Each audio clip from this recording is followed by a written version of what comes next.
Welcome to Neosho Wildcat Football, live on KNEO.org. This is a presentation of the KNEO and Neosho Wildcat Sports Network. You are now locked into the official pregame show of the Neosho Wildcats. This is your home for every sack, interception, and touchdown. Now, let's go live to the game site for all the action. And good evening, Wildcat fans from Willard, Missouri. John Ball, Jim Jackson, Matt Ball, and Luke Taylor. Boy, we got the whole crew, don't we, Jim? That we do. It's going to be a busy night here live from Willard, Missouri. And, John, it's homecoming for the Willard Tigers, and there's nothing more important for the Cats to kind of put a damper on the festivities, you might say, tonight. Yeah, I agree 100%. Willard comes in with a record of 1-4.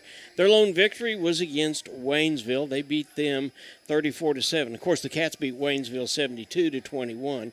And Coach Andy McFarland is in his second year this year.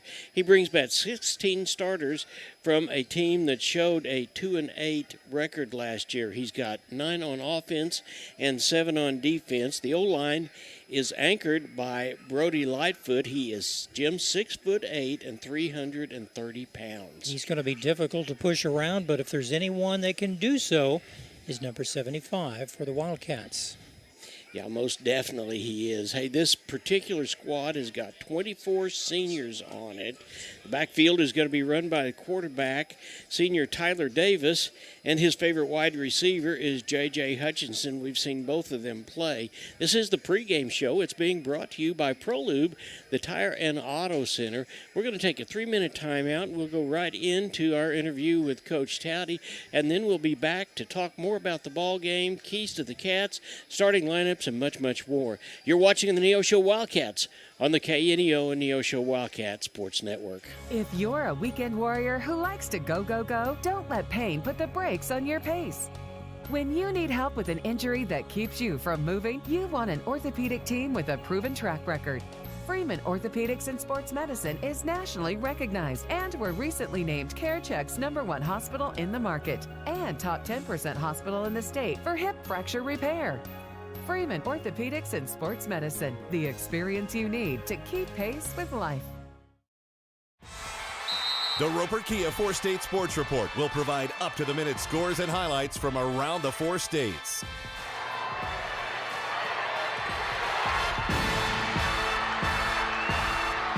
With ultimate local coverage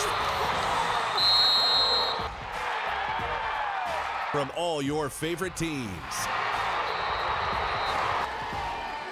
The Roper Kia 4-State Sports Report, weeknights at 6 and 10 p.m. Looking for a personal checking account with real rewards? Open a Community Choice checking account at First Community Bank and earn up to $200. Get $100 when you set up direct deposit and another $100 after just 15 debit card purchases. No monthly service fee, free online and mobile banking, and interest paid on your balance. Open your account today with just $50 and start enjoying the perks. Call 888-780-8391 or visit firstcommunity.net for details. First Community Bank, where community comes first. Member FDIC. See bank for complete details. At Calvary Neosho, we aren't your grandmother's church, because she lives in Akron, Ohio, and that would be a terribly long commute for church. But if she did live in Neosho, we at Calvary would be delighted to have her come visit us. And since you live here, we would definitely like you to come visit us. Then, when your Nana comes to visit for Christmas, you can bring her to church and introduce us to her. We're sure she is a delightful lady. You can find us at Facebook /Calvary Neosho, or join us in person at 3650 Oak Ridge Extension. We gather for worship Sundays at 10:30 a.m. Calvary Neosho. Not your grandma's church, but we'd sure like to meet her.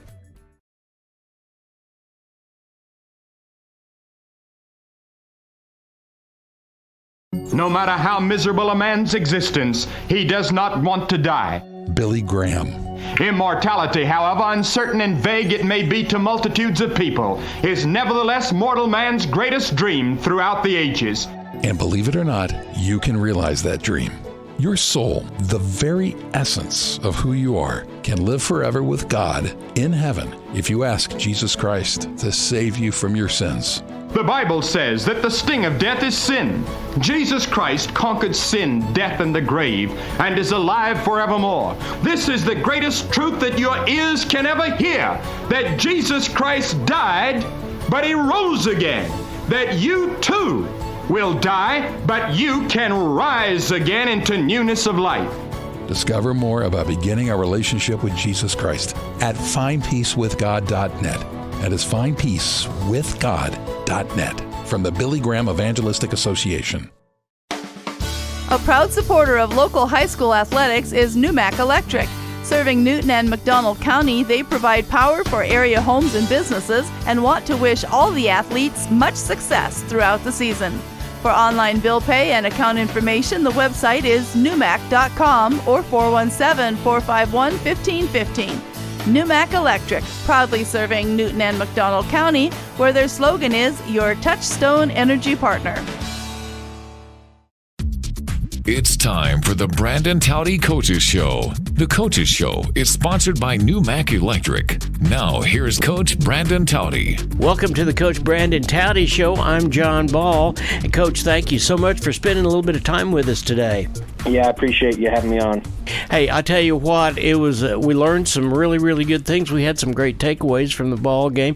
We almost got them, didn't we? We did. Like I said on last Friday night, I couldn't be more proud of those kids, the way they battled and the effort that they gave. They, by definition, I'd say they literally left everything on the field, and so extremely proud of them. I thought we executed extremely well most of the time, just every once in a while. There's probably a couple plays we'd like back, but overall just a great game by two good teams, and somebody had to lose, and unfortunately it was us, but still proud of the kids and proud of the team for the way they prepared for the game and then the way they went out and fought.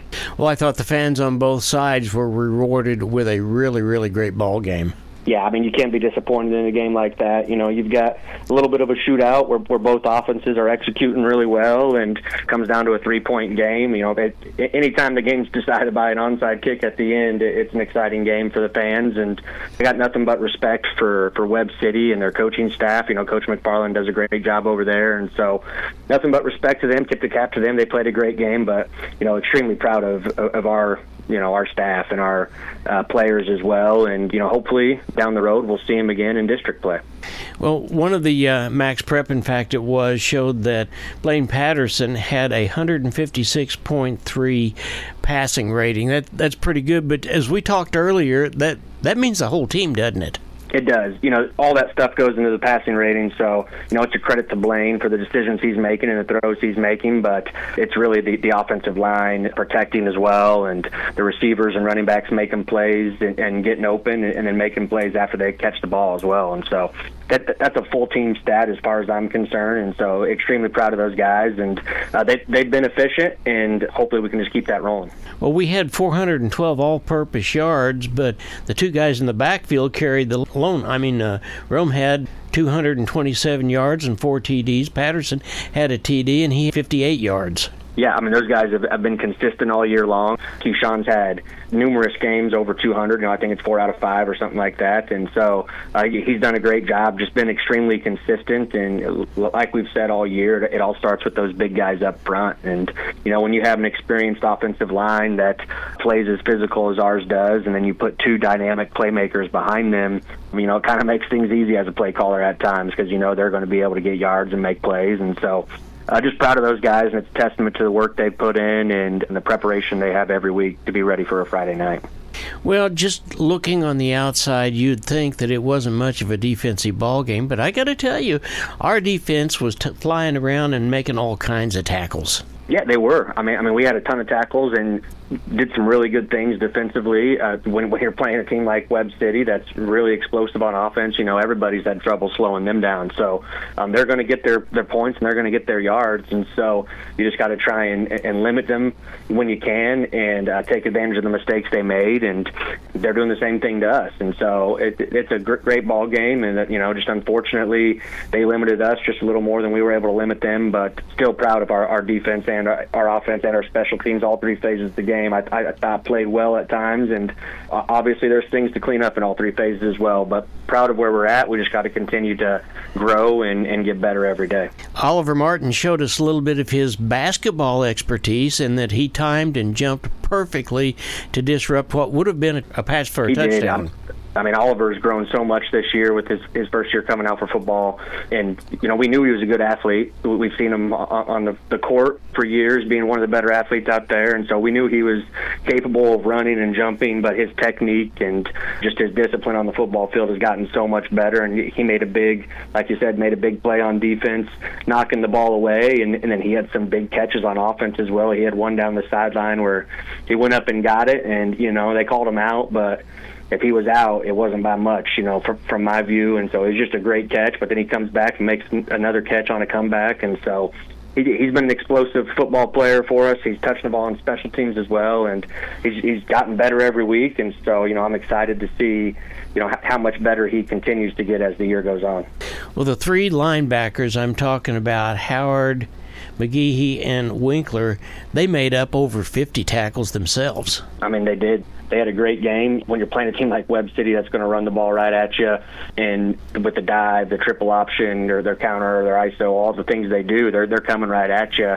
You're going to have your linebackers play a good game, and I thought ours did, and a lot of that is the credit to the guys up front, demanding double teams and allowing those linebackers to run free at times. But, that's a good Webb City football team. That's one of the better Webb City teams I've seen recently on offense as far as the execution and what they do offensively, and our linebackers were up to the task. They just continue to make tackle after tackle and force them to snap the ball again. And so proud of those kids, and I know they're just going to continue to get better. Well, I think that's the first time we've actually seen a quarterback option around the end, and it didn't take too long for specifically Jackson Ertl to make the adjustment to where he was staring quarterback Strickland right in the eye before he made a move. Yeah, I mean, he played a good job. Jackson's made a ton of plays for us throughout the year, and he had played another good game on Friday night, along with Dayton Kivett, and Andre McCamish came in and played some meaningful snaps on defensive end as well. And so those guys both did a good job, and credit to Coach Sonis for mixing up the looks as far as, who had quarterback pitch dive, in the triple option. You can't just sit in the same thing all the time, so he mixed up the looks and did a good job of allowing those guys to be in a position to be successful. Well, I tell you, one of the other reasons I think our ball club did such a good job and had such a great showing was Webb City has a lot of kids. They are really deep, and it seemed like that they were running people in and out of the backfield almost every play, trying to keep fresh legs in there. They're extremely deep. I think they played probably 5 different running backs throughout the night, and so they were able to stay fresh. And, we've talked throughout the year, we've got a lot of kids playing both ways. We're developing some kids to be able to spell them, but it definitely showed on Friday night that we had more kids playing both ways than them, and they were able to keep their bodies a little bit fresher towards the end of the game. And so we're working on ways to kind of, weather that storm a little bit, or to have some adjustments and get some different kids in there, so that way we can keep our kids fresher, as we're getting down into playoff time. Yeah, and speaking of playoff times, it looks like we're moving right down. We're at Willard tonight, obviously. We've got Joplin at home next week for homecoming. I think there's some really, really great opportunities for a great ball game there. Yeah, there is. I mean, Willard's a good team. When you're playing in the COC, you can't look at records, and, Willard's record isn't great, but that doesn't really say much of anything because they're playing great competition week in and week out, and somebody's got to lose every week. And so Willard's got some explosive weapons, and so we're geared up for this game and ready to go. And next week we'll be excited for homecoming, and having Joplin coming and another good football team in the COC. And so it's going to be an exciting few weeks, but right now we're just kind of focused on the task at hand, and that's Willard. All right, Coach, thanks so much. We'll let you go. I know you got plenty to do. Wish you a lot of luck tonight, and we'll talk to you after the game. I appreciate it. Go Cats. You've been listening to the Brandon Towdy Coaches Show. The Coaches Show is sponsored by New Mac Electric. We'll be back with more Wildcat football after this on the KNEO and Neosho Wildcat Sports Network. Nowhere in the New Testament do I find that Christians ought to expect to be easy, popular, comfortable, and successful in the eyes of this age. Billy Graham, When you become a Christian in certain parts of the world today, it means that you're thrown out from your family and home and friends. It means that you become a spectacle of the world. But that's not typically the case in our part of the world. I'm afraid that we in the church are making a great mistake by trying to make Christianity popular and pleasant. But we have not seen a genuine, deep, spiritual revival that marks Christians who are separated from the world and separated unto God. He invited us not to a picnic, but to a pilgrimage. We can help you prepare for that journey.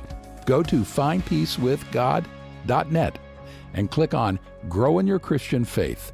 That's findpeacewithgod.net. It's from the Billy Graham Evangelistic Association.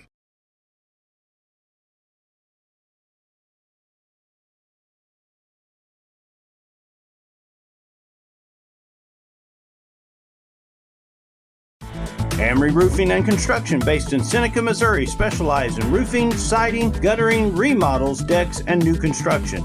They also handle concrete, fire, and flood mitigation, and even work directly with your insurance claims. 417-389-6986. Whether it's a small repair or a major project, you can count on Amory Roofing and Construction for quality, integrity, and craftsmanship. See more online at amoryroofing.com or find them on Facebook. Financial investments are very important, but so are the investments of time, patience, and encouragement our young athletes receive from their coaches, teachers, and mentors. Joe Ringstaff, your Neosho Edward Jones financial advisor, understands this. That's why Joe Ringstaff is a proud sponsor of the Neosho Wildcats on KNEO. For all your investment needs, call 417-451-7789 or stop by the office at 2502 Lusk Drive, Suite D in Neosho. Edward Jones, making sense of investing. Member SIPC. The law offices of Wood & Peterson is sponsoring this portion of Neosho Wildcat Athletics, located at 217 South Lafayette, Neosho, and 431 Virginia Avenue in Joplin. They serve Southwest Missouri with personal claim representation. For more information, the phone number is 417-451-4141 or online at neoshoattorney.com. The law offices of Wood & Peterson are proud supporters of the Neosho Wildcats. Locally owned, operated, and here for you. Check out the new face of the Neosho Daily News, covering Newton County, highlighting area residents, businesses, school news, sports, and more. Find us on Facebook at Neosho Daily News or call 417-451-1520. Go get 'em, Wildcats!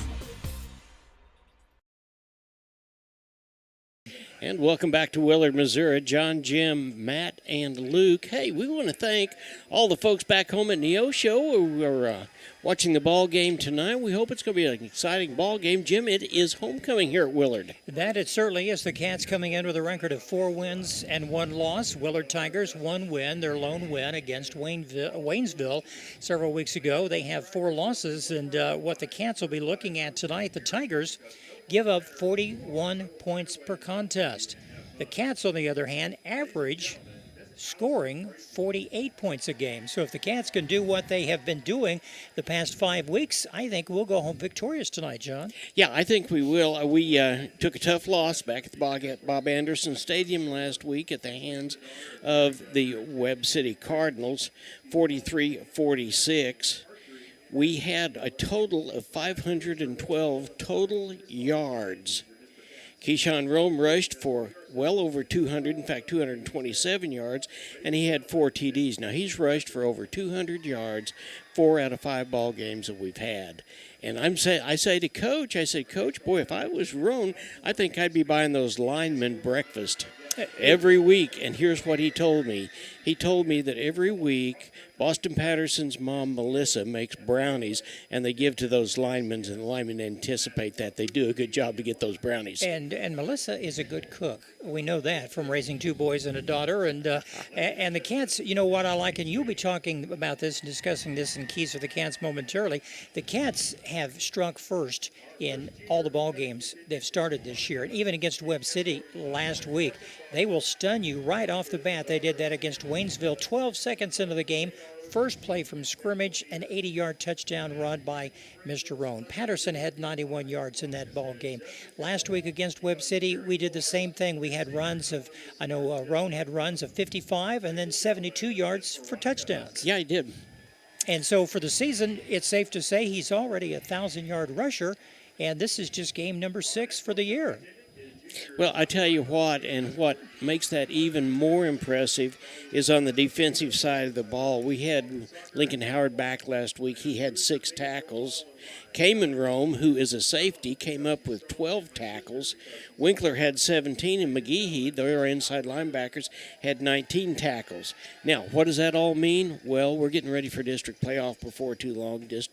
Class 5, District 6. There are 7 teams in that district right now. There are 4 of them that have records of 4-1. Webb City plays Republic tonight, so there's a good chance there will only be 3 after that. We still have to play Joplin. We still have to play Republic. We still have to play Carthage. There's a good chance these cats are setting themselves up for a real opportunity at a district playoff. Certainly so, but the objective tonight is to win this ball game in Willard. In looking at the latest standings, John, district standings, Republic jumped up on top of Webb City just by strength of who they've played so far this season. And it could come down to some of those teams. Republic tonight, I know the Cats will be cheering for the Republic Tigers to defeat Webb City, and that would help them if the Cats could win tonight and move up in the rankings in district. What you're seeing on the field right now, it is homecoming at Willard High School, and a good crowd on hand. Beautiful night. Temperatures in the 80s. There's very little wind. Just a beautiful night to come out to watch this ball game. Good to have you wherever you are back home in the Neosho, Newton County area. And the crowd is still coming in, and we have a good-sized crowd from Neosho that's made the trek up the interstate to be with us for this contest tonight between the Willard Tigers and Neosho Wildcats. Well, next week we want to remind everybody to come right back to Bob Anderson Stadium. It is homecoming, and we'll be taking on a very beatable Joplin Eagles team. They've lost a couple of ball games already this year. In fact, we beat Lebanon, who beat them the week before. So that's going to be a great, great ball game. But, hey, before we go to break, we want to congratulate the Lady Wildcats softball team on a record of 19-9.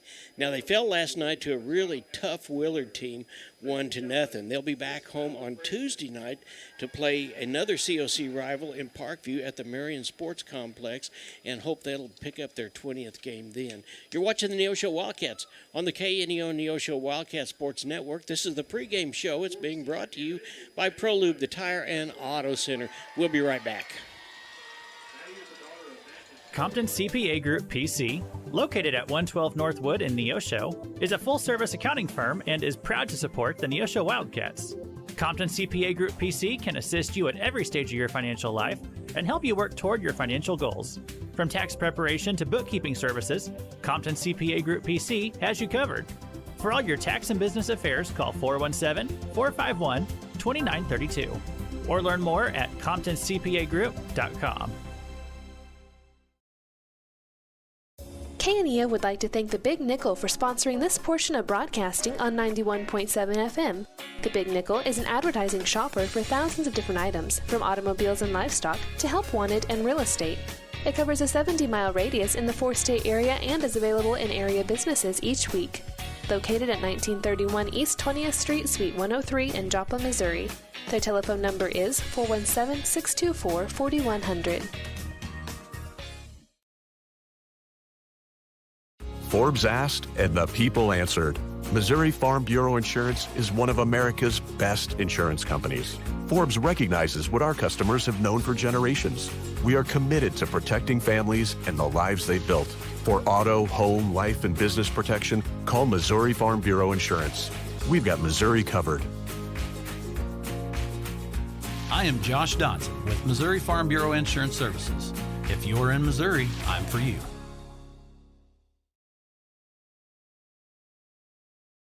This is Pastor Barry Reel from the First Free Will Baptist Church of Neosho. Though our culture seems to be rejecting the idea of truth, we remain committed to obeying God's Word by speaking the truth in love. We would love to share God's truth and love with you. We're located at 960 Burr Crossing Road in Neosho, and we meet on Sunday mornings at 10:45 a.m. and then again on Sunday and Wednesday nights at 6 p.m. Find us on Facebook at First Free Will Baptist Neosho or call 918-413-5465.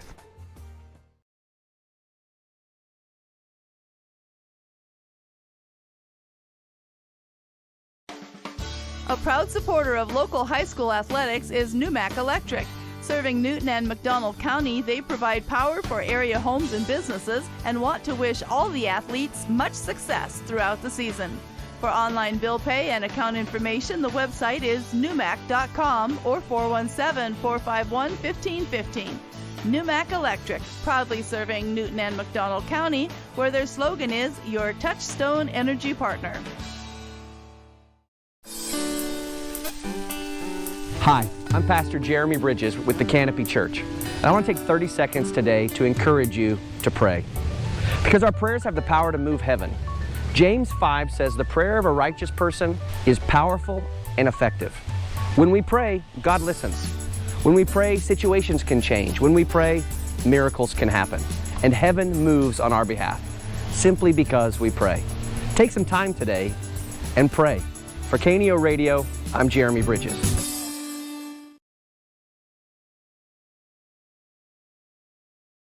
And welcome back to Willard, Missouri. The Tigers tonight are hosting our Neosho Wildcats. Cats coming in with a record of 4 wins and 1 loss. Time now for Keys for the Cats. Keys for the Cats sponsored by your State Farm agent Eric Norris in Neosho, located at 437 West Kohler. Eric and his team offer a wide variety of insurance services for both individuals and businesses. And if you'd like to learn more, you can always check them out online. That's ericnorrisinsurance.com or by phone at 451-6666. And now, with Keys for the Cats, here's John. Well, Jim, there's so many different things that we could say about this Cats team, but what we're going to do tonight is we're going to go CCCC. First C stands for courageous. These Cats took it on the chin last week, and they were upbeat when I saw them last night. They're courageous, and they're going to keep on keeping on. This team will not settle for anything but the best when it comes to effort, and their courage will lead them deeply into the COC and district playoffs. The next C stands for competent. The chemistry of this ball club is such that they can depend upon each other to carry each other all the way through to the end. Patterson is comfortable giving the ball to Rome or calling his own number and getting every receiver that we've got in the game with a passing rating, now get this, of 556.3. What that means is that is number 1 in the COC, but that's not just Patterson. As we said earlier, his mom makes brownies for the offensive line. Why? Because they allow him to stand back and look and make the right pass along the way. It is a whole team experience. They all work at it, and that's something to be proud of. This team includes a great offensive line and defensive line as well. See, the caliber of this team is the caliber of a Neosho team that Neosho can be proud of for a long, long time to come. The future is bright with underclassmen coming to know what's expected of them and carry on the tradition and culture of greatness. And the other C, Jim, when it comes to play, we know that we are here. We're coming to play, and I believe that we're going to start just exactly like you said. If we get the ball, the first thing we're going to do is we're going to have a long, sustained drive in order to show that we take care of the offensive line. And when we take care of the offensive line, then we turn around on the defensive line. And all we've got to do is continue to do our best tonight, and we'll go home and ring the victory bell again. That's what we need to do, and I'm going to get a workout writing all the scores down tonight, and I don't mind a bit. And Matt's over here to help with that chore. Once again, Keys for the Cats brought to you by your State Farm agent Eric Norris in Neosho. Give them a call throughout the week at 451-6666. And John, you know, for the first time in many years, we're proud to say the Cats are not just a one-dimensional team. They can run, they can throw, and they have a good defense. They have a good kicking game, and they do everything very well. I'm proud of the Cats, and we brag about them. And people say, well, you're bragging about the team so much because they are that good. They're not the very top right now, but they're very close. And we're proud of what they have done in the past 5 years with Coach Towdy, and he's done such a tremendous job. We're going to stand right now. They're going to play the national anthem, and we'll come back with some of the starters here live from Willard, Missouri. It's Willard Tigers hosting the Neosho Wildcats.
And once again, a fine presentation of our national anthem as presented by the Willard High School Marching Tiger Band. We're about 15 minutes away from the opening kickoff tonight. The Neosho Cats coming in with a record of 4 wins and 1 loss. Willard Tigers at 1-4. John, is it time we need to take a break or do some of the starting lineups tonight? Well, we'll do the starting lineups in just a minute, but I want to continue on your thought there just a few minutes ago about this being a complete ball club. We had 512 all-purpose yards. 225 of them was our backfield guy, Mr. Rome. Another 65 of them was the quarterback, Mr. Patterson. Now, the rest of that was passing the ball. That is pretty balanced, and it just shows you what a great job that this ball club has done all together as a team. Hey, we're in Willard, Missouri. There is a huge crowd here tonight at Willard. Obviously, it's homecoming, and we're going to take another break real quick, and then we'll come back with the starting lineups. You're watching the Wildcats on the KNEO Neosho Wildcat Sports Network. We'll be right back. Crowder College, your future, our focus. At Crowder College, we have 6 convenient locations in Southwest Missouri and online programs to fit your needs. Flexible scheduling provides a pathway to a career or the opportunity to transfer to a 4-year university in a variety of programs. Cheer for the Rough Riders at athletic events. Use the Missouri A+ Scholarship Program for free tuition and common fees. At Crowder College, your future is our focus. Apply today at crowder.edu. The Sports Locker, located at 1206 Neosho Boulevard, Neosho, is a proud supporter and supplier of Neosho Wildcat Athletics. Open 10 a.m. to 6 p.m. Monday through Friday and 10 a.m. to 3 p.m. on Saturday. They carry all the biggest brands, including Under Armour, Nike, and Adidas sports apparel and equipment. Be sure to check out their Facebook page at Sports Locker Team Sales and Specials, or their number is 417-451-9300. Proud supporters of the Neosho Wildcats.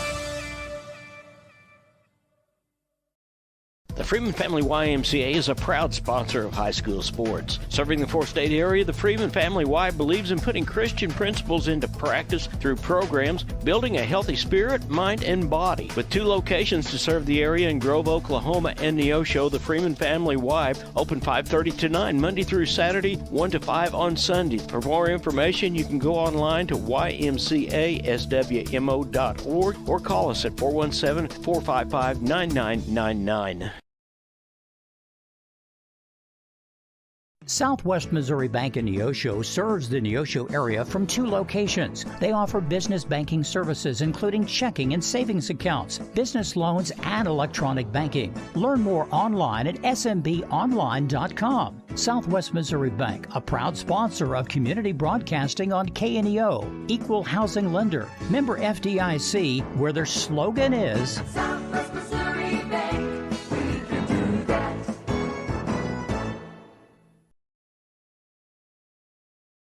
It's a beautiful Friday night in Willard, Missouri, as the Tigers, hometown Tigers, take on our visiting Wildcats from Neosho. Jim and John and Luke and Matt all here with you, and good to have you with us tonight on this special broadcast. Let's run down some of the key starters for the Willard Tigers, coming in with a record of 1 win and 4 losses. It's a team that has 24 seniors, but they've had their ups and downs so far this season. They're led by senior quarterback number 3, that's Tyler Davis.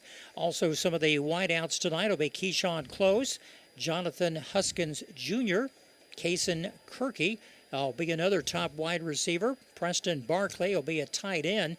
Number 13 will be Dylan Gwynn, also a wide receiver. Number 16 is Logan Chase, and number 21 is Kason Kaufman. Like I said, 24 seniors and some good leadership on this Tiger team. Do want to give a big shout out tonight for our officials that'll be hosting this ball game. Mark Stiles is the head referee, followed by Lance Gallimore, the umpire. Dustin Stone is the line judge. Jared Meisner is the head linesman, and Cody Ricketts will be the back judge. Once again, a beautiful night, 80-degree temperature, no wind, perfect night for high school football.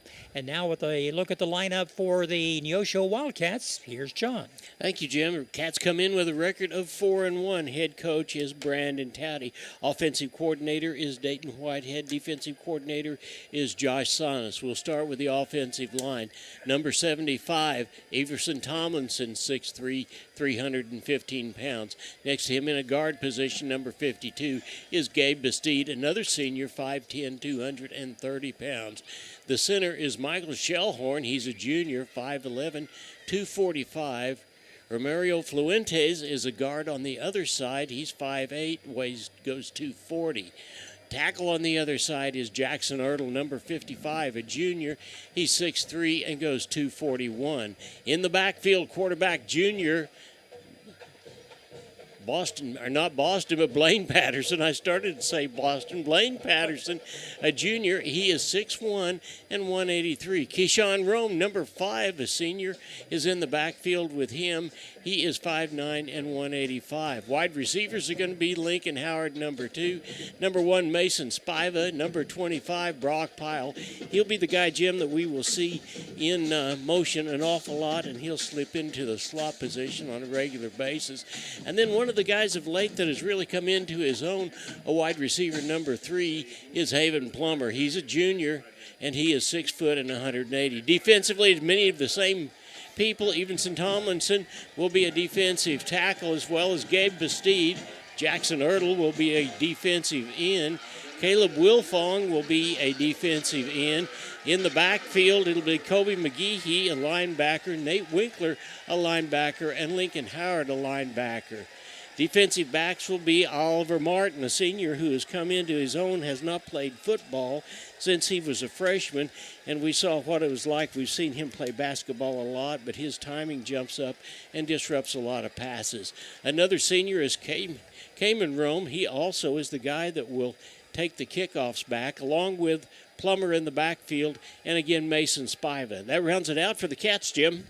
Looks good tonight. We're just under 8 minutes before kickoff here in Willard, Missouri. The Cats coming in with a record of 4-1. And Sean, you know, some of the games that the Cats have had outstanding, they've not had just one good ball game. They've had 5 good ball games. And you look at the stats, you're going, wow, they're one of the most offensive teams within the district, and even above Republic and Carthage. Carthage has a good defense, so do we. That's going to be a good battle for our last regular season game coming up later on in the month. It's hard to believe it is October, and the final regular season of the year this month, and we have some good games coming up next week. We'll be back home at Bob Anderson Stadium for the homecoming game against Joplin. Then it's on the road for Republic, and it's off to Carthage after that, John, and then district play. Well, you're absolutely right, Jim. And, you know, we had our Daubers down after getting beat last week. We certainly didn't think that. We played a whale of a ball game, and we were in it right up to the very end. But the resilience of these cats to bounce back the way that they have, like I said, I was with a bunch of them last night, and they're excited.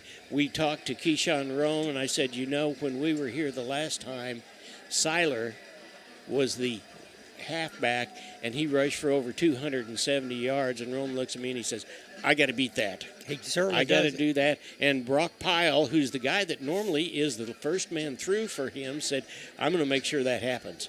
We're going to do that, and we're going to win the ball game tonight. That is the attitude of this ball club. They're a never-say-die ball club, and, yeah, we got it put to us last week by 3 points, and I don't mean in a bad way. We played a whale of a ball game. It was two great teams out there, and one team had to lose. Unfortunately, it was us. But we're right back on our game today, and I think that's going to be an exciting ball game. You know, if Coach would let Roan play the full game, which he's pulled him at halftime, and because Coach is a good sport, Roan would have 300, 350 yards the way he has been playing this year, and especially against, you know, other teams that we've played, that we've defeated, like Lebanon and Waynesville. And but you don't want to see somebody get hurt. You can't work them to death. That's for sure. And you have some others that are on the bench that want to play the JV, and there's some outstanding as well. And we've seen what they can do in varsity action already this season. So the Cats are ready. They're on the field. We're just moments away, 5 or 6 minutes left. They'll have the coin flip here momentarily. John, we mentioned the Cats are averaging 48 points per contest. That is just unheard of. You know, past couple of years they've had some good passing attacks with Cade Spiva and also with Quentin Hughes. But this team, I think, is more well-rounded, you know, not only running and throwing, and defense is holding up. But last week, I think when the young men had to work both ways, it was a tiring experience for them late in that fourth quarter. Yeah, and I'll tell you something, Jim. I want to point to one player. We've talked about him before, but I want to talk about Nate Winkler for just a minute or two. He is what you call a program player. By that, I mean he has been playing in this program for 4 years. He played behind some great guys last year and didn't get a real chance. But because he has been mentored by upperclassmen for 3 years, this is his year, and boy, is he shining. Now, if you look back at our freshmen, even our 8th grade team, and they can look at someone like him and see how he's come along and has really been a contributor, that means nothing but really, really a bright future for our Cats. Certainly is. We're, like I say, moments away. And, John, you know, of all the stadiums, it just seems like everyone has artificial turf, and this stadium here it's a beautiful field. It's not that old. My only complaint about this whole thing is the placement of the scoreboard. It's geared for the hometown crowd, and we're sitting across the field, actually in the booth, the scorer's booth, for the soccer field. So we're not even in the stadium. We're looking with our binoculars across the track and onto the field, and it's very difficult to see the scoreboard. So we apologize tonight before we get started if we're just a little slow on looking at the scoreboard, because John and I physically have to lean outside the score box. And John, I hope you don't fall off. We're going to tie you down to look at that scoreboard. And I'm serious about this. This is the only one I've ever seen.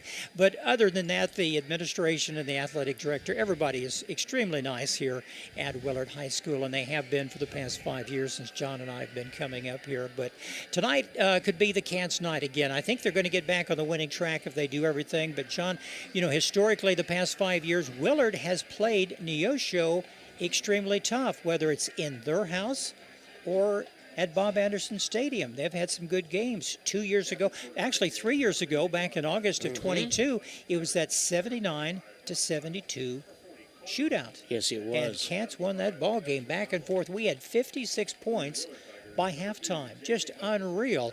I don't know if we'll have that tonight, but I think the Cats will do a good job and put some points on the board as quickly as they can.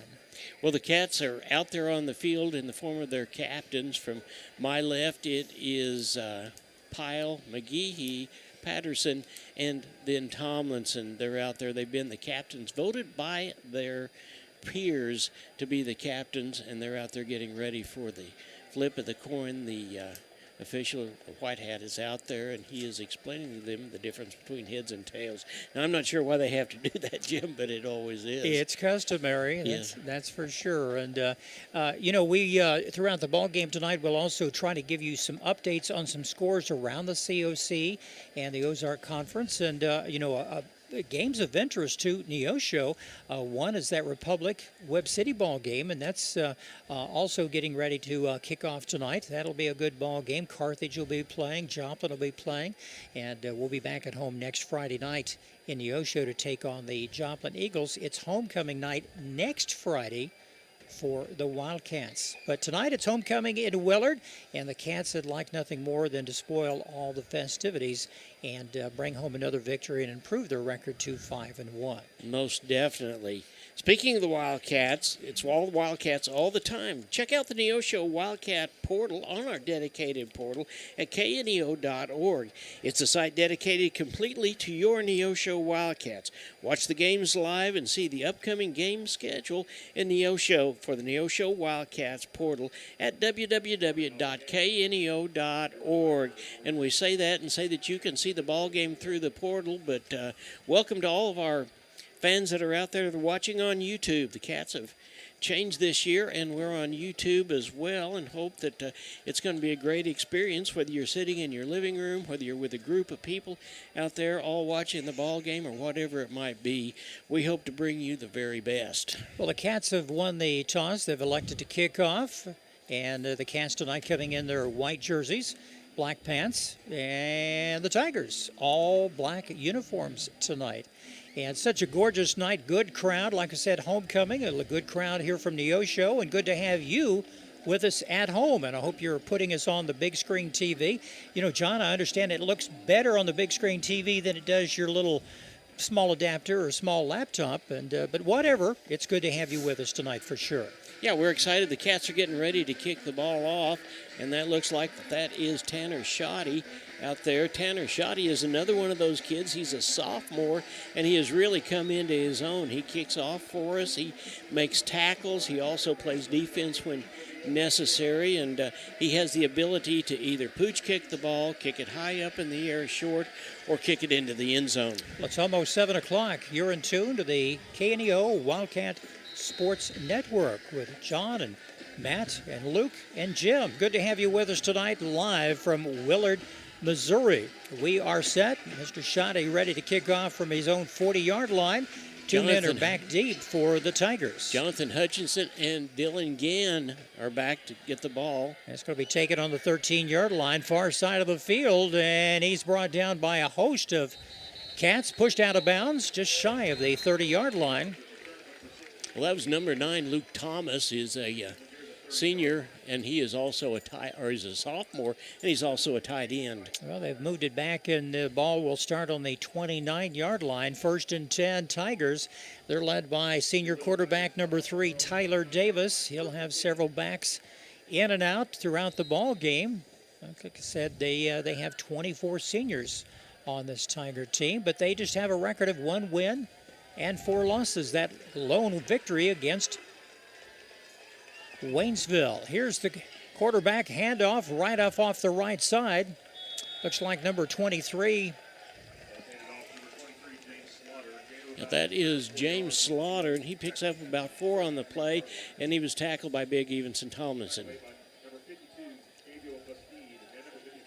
And it's interesting to see how the public address announcer pronounces some of the names from Neosho, and it's new to him. Ball spotted. It's 2nd down and long yardage. Ball on about the 33-yard line, still inside Willard territory. Out here is Hutchinson and Gann as wide receivers. Looks like it's back, and it's going to be a pass. It's long. It's going to be all short. It was intended down for number 2. That was Jonathan Huskinson.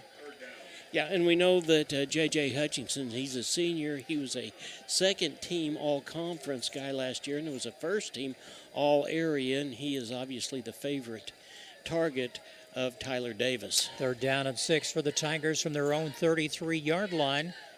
This is where the Cats have been tough throughout the year. They put a couple of stops earlier in the game last week against a fine Webb City team. They've done it time and time again this year. See what they can do. Davis in the backfield. He's going to throw again. He has a man open. Hutchinson again across the 40. Has enough for a first down. That'll move the chains for the Tigers. Yeah, he was wide open that time. In fact, he caught the ball. He knew where he was in first down territory, and they picked up the first down. It was wide open, a lot of territory. Ball on the 42-yard line. 42, first and 10 for the Tigers. 10:58 left in this opening period. Tomlinson is playing with a cast on his hand. He broke his hand or broke his finger, and that ball's going to be handed off up the middle, but he's... Slaughter got away across the 45. He was hit in the backfield and slowed down, but he kept churning and got across the 45-yard line, almost the 46th. Yeah, Tomlinson broke his wrist, actually, in the first quarter of the Webb City ball game, and he still played the rest of the ball game last Friday night. So talk about a young man that's not only big, he's pretty tough, too. Amazing young man, and this got to slow him down a little bit on his grip, trying to grab a jersey or ankle or whatever the case might be. Second down and long. Davis throws. Man, intended for Hutchinson again on the far side. Just a little ahead. Let him too much. Yeah, there was a little bit of a flat pass that was out there. It looked like number 1 for the Cats was on him, and that is Mason Spiva in the backfield, and he was not going to get just a whole lot, but he was going to have a chance for the first down, but it was overthrown. Mason's a young man who'll play both ways tonight, defensive back and also a fine wide receiver for the Cats.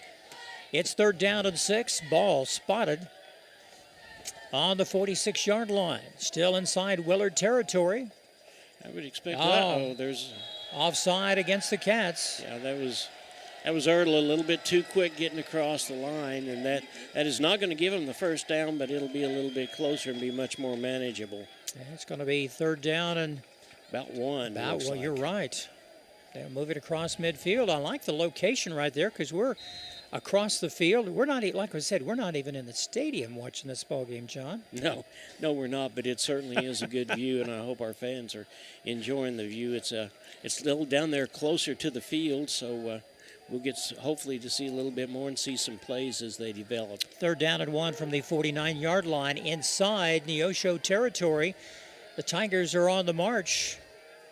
They pitch it back, has some room. He has the first down. Very close. Whether he does or not. It's going to be really close. Depends on where they spot the ball. Yeah, they'll move it back. He does not. No, he did not. It's going to be fourth down and 1. They didn't give him the chance. His knee was down. Well, that ball was handed out to Hutchinson once again on a little option play, but the Cats read it really well. Well, the Tigers, John, they go, what do we have to lose? We have a 1-4 record. Let's go for it. If they don't, the Cats will have great field position. Ball on the 49 inside Neosho territory. 4th and 1 for the Tigers. Davis in the backfield. He hands off once again to Slaughter. He's hit. He's stopped. Good stop by the Cats. Yeah, pushed back to the 49 of Neosho. Mason Spiva, Jackson Erdl both in there to make the stop, and the Cats get the ball turned over on downs. We've seen that time and time again this year, John. What a great performance for the defense for the Cats. Now we can see what the Cats can do. It's right at midfield.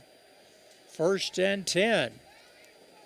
Yeah, Patterson had to stop and tie the shoe of Tomlinson because with that cast on, he obviously couldn't do that. 9:28 remaining here in the first period.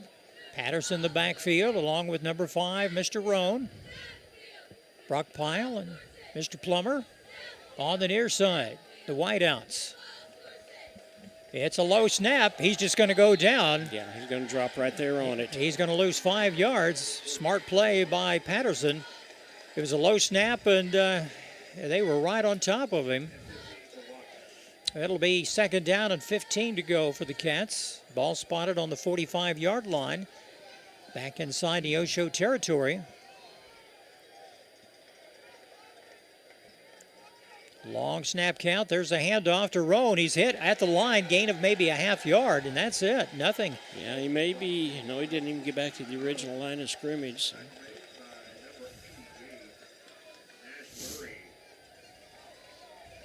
So 3rd down and still long yardage. You can almost expect a passing play here. Cats need to keep this drive alive. He's going to go back, and he's looking downfield. And incomplete. And the fans love that from Willard. It's going to bring in the kicking team, so the Cats unable to convert on their opening drive tonight. All for naught. They had great field position to start right at midfield. But they will kick from back around their 35-yard line, one man deep for Willard. Looks like Shoddy's back there to kick the ball, and that is Hutchinson, I believe. And a good high kick. He's going to have good coverage. It's a short kick. It's going to come out of bounds on around the 37-yard line, I should say. And a fresh set of downs for the Willard Tigers. For the Cats, nothing doing, John, on their first 3 plays of the ball game. Well, I think you've got to feel everybody out, and you've got to see what's going on. I believe the Cats will come back, and you almost connected on that pass play up the middle. Give Willard credit. They scouted the team really, really well, and looked like they sat back, and they were ready for just about anything that we brought to them. 1st and 10 Tigers on their own 37-yard line. 8:21 to go in this opening period. No score. Willard and Neosho. There's a long throw on the right side. And let's see if he caught it. It is complete down to the 40-yard line, and he went right down to his knees, so they could not advance it further in high school football. 2nd down like at about 7. Slaughter over there that made the play. Slaughter is just a junior coming in at 5'11", 205 pounds. He's probably going to be the workhorse tonight for the Willard Tigers. 3 men come here to the near side of the field as wideouts. Back again, he's looking to throw. No, he hands off and going nowhere. And a loss of about 4 or 5 yards. Yeah, Tomlinson slowed him down, and a cast of Cats got him, including number 52, which was Bastide. No pun intended, cast of Cats. Cast on his... Yeah. That was a good one. Yeah, it was. Well, they're back to almost the original line of scrimmage. They'll spot it back on the 37-yard line, so it'll be 3rd down and 10 to go for the Tigers. Still no score, opening period. Yeah, they're spreading it out quite a little bit. They've got their wide receivers all the way over here on this side. There's nobody really in the backfield, so it looks like that there's a long pass, and Cats break incomplete. it up. Great job that time by number 2. Oh, almost intercepted by the Cats. That was Lincoln Howard. Timed that perfectly and went up at exactly the same time. There was no interference call there. Well, the Cats will get the ball back. Tigers forced to punt. They'll be punting from around their own 25-yard line. Looks like Davis is going to be the one that punts the ball also. Back to receive it is Plummer, I believe. You know, I know they watched the video of the Cats, and they're going to zero in on the young Mr. Roan. They know what he can do. Good catch by the Cats up across almost to the 40 and then pushed back. 1st and 10 Cats from around the 38-yard line. The guy down there was Kane Gately, number 54. He's 6-foot-tall senior, and he just got Plummer before he could take about 2 steps. 6:49 to go in this opening period. No score. This is the 2nd possession for the Cats tonight. Patterson in the backfield along with Roan. Cats need to get going right here. It's a handoff to Roan. He has some room close to the 45. A good little pickup of maybe about 6-7 yards. Yeah, it looks like it's going to be about 6 yards. I believe it's going to be closer to 7, Jim. You're right. Just a good run by Roan off right tackle. Nothing fancy. Cats want to keep this drive alive. Patterson back to throw. He has a man open. He does. It's complete on the far side of the field across the 45 inside Willard territory. Actually, they'll mark it on the 44. Yeah, that was completed to Lincoln Howard over there on the far side, and he pulled a couple of guys with him. The thing about our receivers is what they do after they catch the ball. 6:15 to go in this first period. No score. Another handoff to Roan, a running right. He has some room down across the 30. 35, 20, 25, brought down on the 15-yard line. That's a nice little run all the way from the 42 down to the 15. Cade Schultz was the one that made the, I'm going to call it a touchdown saving tackle. 22. Maybe some others wouldn't, but he was the last one been able to get a hold of him. 22-yard run by Roan. Let's do it again. Patterson throws. Oh, intended for Plummer on the far side, near side of the field. Couldn't hang on. Yeah, Plummer was led just a little bit too much. Well, this is definitely fourth down territory unless they're well within field goal range, but they're not thinking that right now. No, I don't think so at all. There's nobody on this Cats team that's thinking about that. Second down and 10 to go for the Cats. Plummer on this side, Brock Pyle over on this side, Spiva over on the far side. Patterson throws. And that was to Plummer once again, but you couldn't get it to him. There's a lot of traffic there. See where they have the ball spotted. They'll bring it back a little bit. No, it's incomplete. Ball still spotted right at the 15, third down here. Yeah, and there was too many men on the field. They got number 76 before he got off, but they called timeouts. Willard calls timeout, and we'll take a timeout too. You're watching Neosho Wildcats on the KNEO Neosho Wildcat Sports Network. We'll be right back. Want to know what your home is worth? Stop by to get a free competitive market analysis with Show Me Real Estate of Neosho. They're proud to serve the Neosho area and will stay with you every step of the way, whether you're buying or selling. A family-owned business for over 25 years, Show Me Real Estate of Neosho. 417-451-1700 or by email at gkitchen.showmerealestate@gmail.com. Home of the Happy Campers. Welcome back to Willard, Missouri. It is the first quarter. In fact, there is 5 minutes and 46 seconds left in the first quarter. The Cats are in third down territory, Jim. This important drive for the Cats. They want to strike first.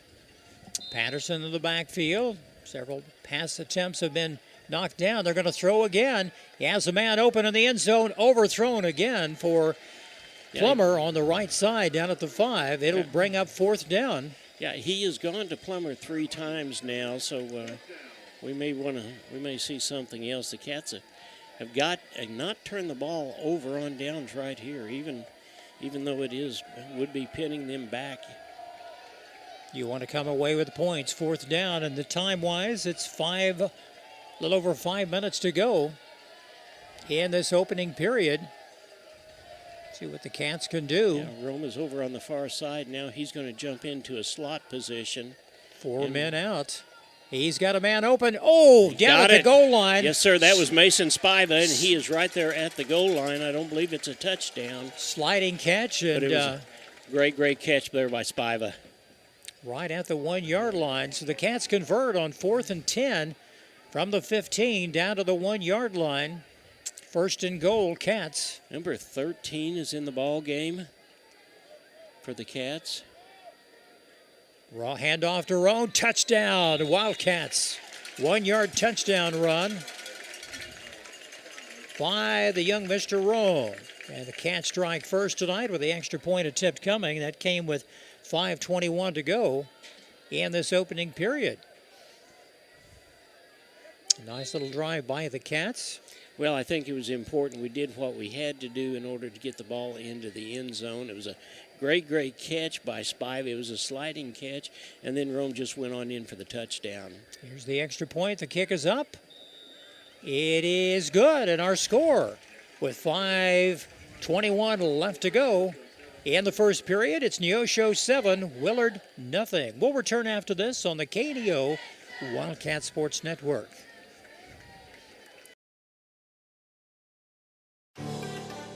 The Neosho Area Chamber of Commerce invites you to download the new Experience Neosho app, available for free on the Apple and Google Play Store. Your guide to eat, shop, play, and stay in Neosho, and your direct link to KNEO Wildcat Sports. Download the app, register to win weekly prizes, and listen to your favorite Wildcat sports. Good luck, Wildcats. We can't wait to hear you ring that bell. People's Bank of Seneca. We care about your journey every step of the way. Since 1996, visit us in Joplin, Neosho, or Seneca. PeoplesBankOfSeneca.com. Member FDIC. Proud sponsor of area athletics. Let's score big together. Cats are getting ready to kick off. There's 5 minutes and 21 seconds left in the first quarter, and the Cats are up by a score of 7-0. Tanner Shoddy will tee the ball up. In the backfield will be number 2, which is Hutchinson, and number 13, Dylan Gann. Good drive by the Cats on that last drive, and marked with a 22-yard run by Roan, and then a 1-yard run to finish it off for the touchdown. Ball will be taken on about the 22. No, he's fumbled, and he's going to drop right there. He went to his knees. Smart play by the Tigers. Instead of trying to make something happen, just be safe and fall on it. Yeah, that is the wide receiver / running back Gann that just decided to drop on the ball and not go any further, try to pick it up. Yeah, the ball spotted back on around the 23-yard line. 5:18 to go in this first period. Good to have you with us tonight. Beautiful Friday night. Good crowd from Neosho on hand, and a good crowd I know back home watching in various locations around the city. Spreads it out again.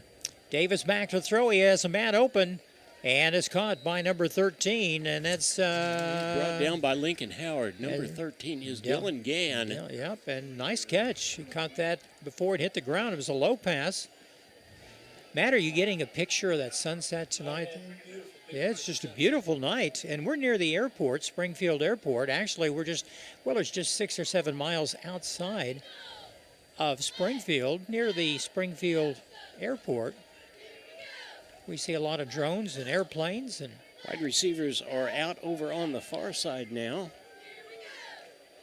Davis in the backfield. And he's going to be a number 2. That's Hutchinson. Yeah, that was Hutchinson. Ball was snapped to him, and he just ran it himself. Very close to a first down. Yes, it is a first down. They'll move the chains. A nice 10-yard run. Tiger first down. They'll march, and they'll bring the ball on the 34-yard line.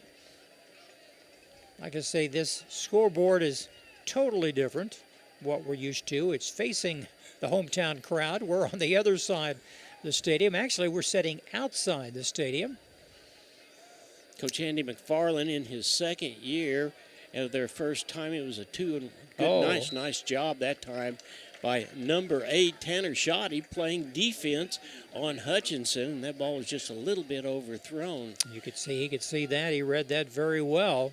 Bring up 2nd and 10 for the Tigers. Coach McFarland had this team last year, and they were 2-8, and they are pretty much starting off the same way again this year. But this is a team, Willard Tigers, over the years, has played the Cats extremely well. Absolutely. And, they sure have. And that's in the back of their minds. They don't want to take anything for granted. They're going to throw the ball again. Another long throw. Oh, almost completed down to number 1. That's Keyshawn Close. 6'3", 170 senior. Once again, nice job by Shoddy, going step by step with him, and he turned around and saw the ball coming that way and got himself in between the ball and the receiver. Well, you can see right there, John, that Davis has a good arm throwing the ball 35, 40 yards in the air. Yeah, he does. But I tell you, one of the things I noticed is Dylan Gann was wide open over here, just right next to the Cats. He was just standing there, nobody even close to him. 3rd down and 10 for the Tigers. Cats need to put a stop to this. They're going to move out to the right side to throw. He's going to be thrown down, a gain of just a couple, if that, just across the 35. So it'll be 4th down. And about 8 yards. They gave him 2 yards on that carry. He was wanting to pass, but he was wrapped up. That was a nice tackle in there by Hayden Plummer for the Cats. Well, Cats will get the ball for the 3rd time tonight here in the first period. And Plummer is back to take the kick. It looks like and it's a low kick. Yeah, see if it goes out of bounds. Just going to let it go right there. And the Cats are going to have good field position. They'll down it on the 42-yard line. It was a low kick, no hang time whatsoever. Yeah, that was the quarterback, Davis, again that time. kicking the ball, and I'm not sure that he didn't hurry that because there was pretty good pressure being put on by a couple of Cats. 1st and 10, Cats from their 43-yard line. 3 minutes and 11 seconds left in the first period of play in Willard, Missouri. Cats are up by a score of 7-0. Glad to have you with us tonight. Patterson and Roan in the backfield. He wants to throw. He does. This time to Plummer. And he gains about 5 on the play up to midfield to the 50-yard line. A little more than that. Well, I think it tells you something about he went to Plummer 3 times, couldn't get the ball to him in that last drive, and he comes right out and shows the confidence he's got in Plummer's ability to be able to catch the ball and bring the ball down, and he did. He picked up a nice gain. They'll give him 6 yards on that little pass play. Ryan Counts into the ball game for the Cats now on the offensive line. 2nd down and 4, right at midfield. Back to throw again. He wants to go long. He has one man open, overthrown. I'm not sure. And there's a little entanglement right there, but no penalty. Now, that was Keyshawn Roan, the big senior that we see on defense more than anything else, that ball was aimed at that time. It's 3rd and about 4 for the Cats. Let's see what the Cats can do. You know, we haven't seen Patterson run tonight. He hasn't run the option. He is a good runner in his own right. That may very well happen, and that's exactly right. And he's got the first down, it looks like. Very close, near the 45-yard line inside Tiger territory. Yeah, and he gets the first down. Yeah, the chains will be moving. Yeah, that wasn't a real clear deception that time, and almost got tied up trying to hand the ball off to Rome, but he knew that he was going to carry it on. 1st and 10, Cats from the 46-yard line of the Tigers. Handoff up the middle. Roan has some room, carries about 3 Tigers across the 40 down to about the... No, the ball's been whistled dead. And the Tigers thought it was a fumble and they'd recovered, but that's not the case. His knee was down. 2nd and about 2.5, maybe 3, Jim. And the ball's on the 38-yard line. Like I said, very short yardage for the Cats. They're just moving the ball at will right now. That'll wear the defense down. And Spiva in motion. Patterson goes, and he's going to go all the way. Touchdown, Wildcats.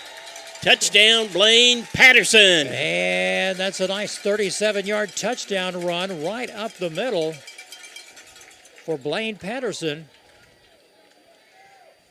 And what a nice drive by the Cats. That's coming with 1:24 to go in the first period. The Cats are up 13-0, and the extra point attempt is coming. They will attempt the kick. Ethan White is the holder. And Fluentes, the ball is up, and it's good. And our score now, 14-0, Neosho. 1:24 to go in the opening period. We'll return after this on the KNEO Wildcat Sports Network. Hi, I'm Sam O'Neill with Affordable Propane of Neosho. From setting tanks to refilling them, we offer a full spectrum of service to meet your every need. We serve Neosho and surrounding areas, and we are committed to giving you better service at better prices. Give us a call today, 417-437-8927. Thank you.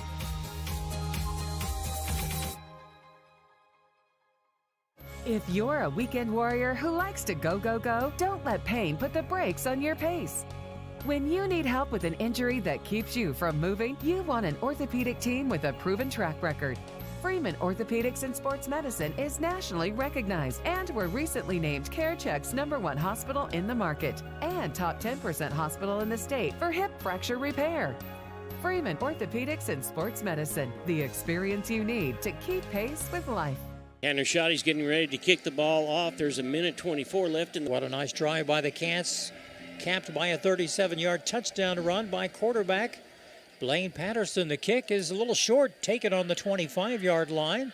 It's caught in there by Has number some room, 16. and he's brought down across the 45 on the far side of the field, make it about the 48. And he is tackled by the kicker, Tanner Schotte. What a nice run back after the catch of about 20 yards. And the Tigers are in business with good field position here. They'd like to get something on the board, get back 1 or 2 of those touchdowns.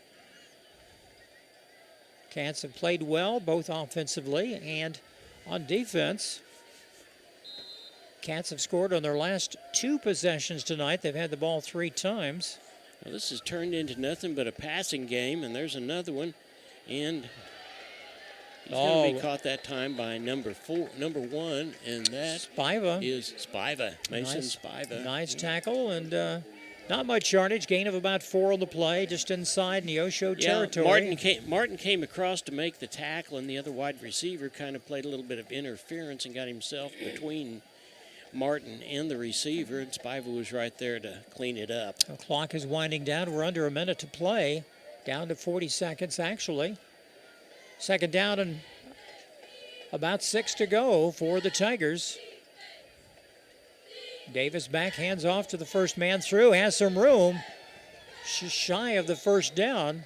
Nice run of about 5 yards on the play. And that was Shoddy coming up from his safety position. Oh, that was Roan.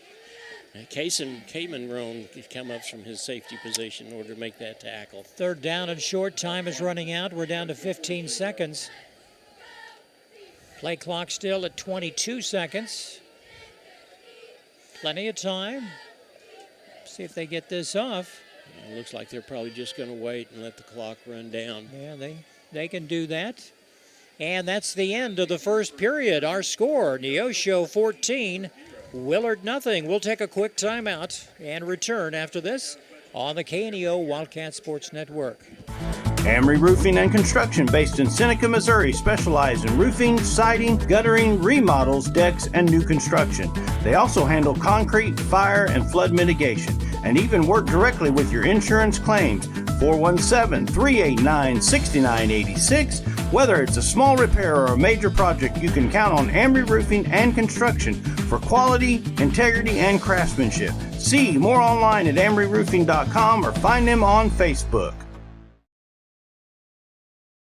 Family Market, located at 201 North Neosho Boulevard, is your friendly hometown grocery store with delicious deli and the best selection of fresh meats and beautiful produce. Family Market can also take care of all your catering needs. Whether your upcoming event is big or small, Family Market can handle it all. Call 451-0057. That's 451-0057. Check out the Family Market Facebook page for weekly specials. Go Wildcats from Family Market of Neosho. Start of the second quarter, the Cats are up by a score of 14-0. Here's Jim. Short yardage for the Tigers. They gained the first down and then some. Nothing fancy, just off left tackle and kept churning as fast as they could. James Slaughter was the one in the backfield that time that picked up the yardage. And you look out there right now, Matt, you can get a picture of number 76, Brody Lightfoot, and he certainly towers above all the rest of them, doesn't he? Yeah. Spot the ball on the 38-yard line. Tigers trying to put something together to get back in this ball game. Davis back, and there's a little trickery right there. Slaughter coming around, or Hutchinson is coming around. Knocked out of bounds. A little flea flicker and reverse, a little bit of everything there. You know, why not? You know, you're down 14-0. You've got to try. You've got a 1-4 record. He picked up about 6 yards on the play, so it'll be 2nd and 4. You know, John, even though a 1-4 record, there's some outstanding teams in this COC. You better believe that there certainly are. You can't take anything for granted. 2 men off to the near side. Davis in the backfield. He's thrown a lot tonight. He's going to do it again. He's being pressured. Looks like Ertl hit him and hit him hard. What a hit. He's down. He hit him high. Yeah, and I'll tell you what, the official was right there. There was no evil intent there. That was just a good, hard hit. He tried to duck underneath that tackle, but they grabbed him up around the numbers. Good, clean hit, but he went down. Defensive end Jackson Ertl came around from his position and nailed him. Third down and 5 to go for the Tigers. Davis trying to throw to get him back in the ball game. Not much luck or success. Cats tried to jump. He got back. Long count, trying to draw him off sides. He goes back again. He has a man open. It's complete on the far side of the field across the 20-yard line. He's tackled in there by a gaggle of white shirts that time, and there's a flag. That's the first flag we've seen tonight. Yeah, and that is going to be some sort of unsportsmanlike conduct, I'm afraid.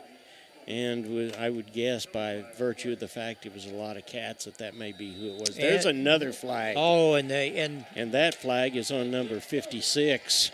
Cats didn't like that. You can't talk like that to the referees. They're just not going to put up with it. Yeah, that was Aiden Costello, and we'll see if he's still going to be in the ball game. Number 13 goes in. I believe that we'll have to see exactly what happened there, but that could have been a play that would get him out of the ball game. John, listen close. You got the window open over there to hear the PA announcer. I'll be quiet. And Ertl is out of the ball game. He's over here on the sidelines, and he's trying to tell the coach what's going on. Maybe we'll get an idea here in just. Well, the ball is on the 19-yard line, knocked out of bounds. Yeah, there's been no signal whatsoever at this point. But now the official is unsportsmanlike conduct, and it's against the Wildcats. And then there's another one, unsportsmanlike conduct. That'll be the second flag against the Wildcats. 2 penalties and a third one. But here comes a third one, unsportsmanlike conduct against Willard. So 2 of those will nullify, and one of them will be 15 yards from the spot of the foul, I believe. That's right. I believe. Well, it'd be half the distance to the goal. The ball is on the 19-yard line. And they're still discussing what they're going to do. Actually, a total of 3 penalties, and they're all unsportsmanlike conduct. And the last flag thrown against Neosho with one of the young men giving the referee a piece of his mind. The officials are still out there talking about it, but I believe you're right, Jim. The proper call would be 2 of those nullify themselves. The unsportsmanlike conduct against Neosho and the unsportsmanlike conduct against Willard, and it'll be the second one that makes a difference. And now here comes the official over to explain to Coach Towdy what's going to happen. And the flags are still laying down out there on the field.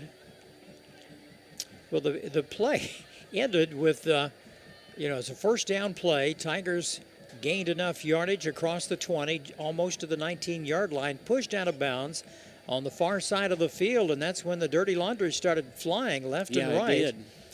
And we don't know what happened under there the pile. Are 3 officials over on the other side talking to Coach Andy McFarland, and one coach came over here to talk to Coach Towdy. Coach Towdy is standing out there on about the 20-yard line to see just exactly what's going to happen, and here he comes again. We're going to try to explain again.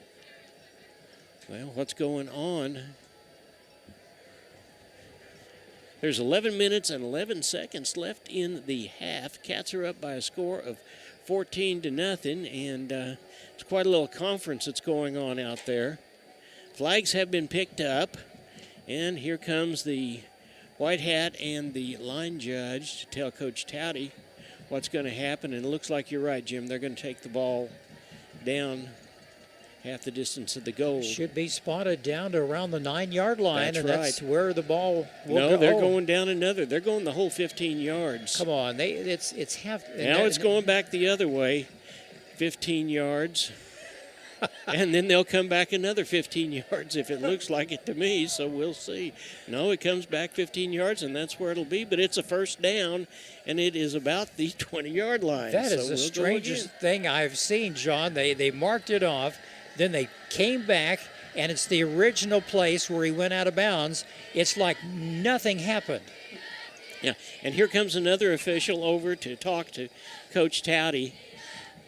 I talked with Coach Towdy, especially after the ball game last week where there was some confusion out there on 3 or 4 different plays. So I think Coach Towdy is primed to be able to question just about everything, and that's exactly what he's doing. At the end of the game, you make a note, and we're going to ask Coach Towdy what happened on this play. Because that ball is actually a little further back than where he went out of bounds. But yeah, now it looks like that they're getting ready to snap the ball, and Coach Towdy and the white hat were still over here. Apparently he's maybe not satisfied, but he understands what happened. It's 1st and 10. That's what their objective was. They thought, I'm thinking the ball should have been down around the 9, half to the distance to the goal, but, maybe that second flag was inadvertent. That's possible, too. They may have thought that back. So if that be the case, I can understand maybe. It could have been offsetting penalties. Sure. Yeah. Sure it could. But them marking it off. And anyway, here's Davis back to throw again into the end zone. One man to beat. There's a flag in the end zone. And that flag is, well, it's unsportsmanlike conduct and, or not unsportsmanlike conduct. It's got to be pass interference. But it's probably going to be on, looks like it may be Hayden Plummer. I did not see it, but. Well, it's not a spot foul. It's holding against the Cats. Defensive holding, it'll still be first down and probably just 5 yards. No, it's 10 yards. Yeah, 10 yards, yes. Yeah. So the Cats have got their work cut out for them, but apparently it's very much their own fault, and we'll see what kind of a goal line stands we can come up with here. 1st and goal for the Tigers. Still 14-0. Neosho on top. Davis hands off to the first man. A nice tackle. Yeah, that's Slaughter, and he's caught by Big Evenson Tomlinson. Back for a loss of about 3, it looks like. Well, this is where the Cats are so tough. They've held tonight on some 4th down plays. Well, they gave him... It's a loss, but only a loss of about a yard there. It sure is, yeah. He was hit hard. Where his forward progress was. Clock is stopped now. It's now moving. 10:35 to go in the second period. It's second down and goal for the Tigers. It's 2nd and 2. They can still get this first down, and then it'll be goal to go. And a catch brought down inside the 5. Yeah, that ball was caught by number 20, and that was Kobe Mile. No, they had 1st and goal on the 10 and pushed back, and then that throw there, John. So there was... Yeah, it's 1st and goal from the 1 now. Big Kobe Mile, he's about 6'3" and goes 180, so he's a pretty good target to be able to pick up. So it's 1st and goal from the 1 yard line, and the Cats have got to make it goal line stands right here. See what the boys are made of. Hand off again. Has some room. And looks like. Don't see it. It's very close to the goal line. It is, but I don't believe he got it. We would have seen arms flying up. Yeah, 2nd down. That ball went to Slaughter that time, by the way. Very close. Inside the 1. We're right at the 1.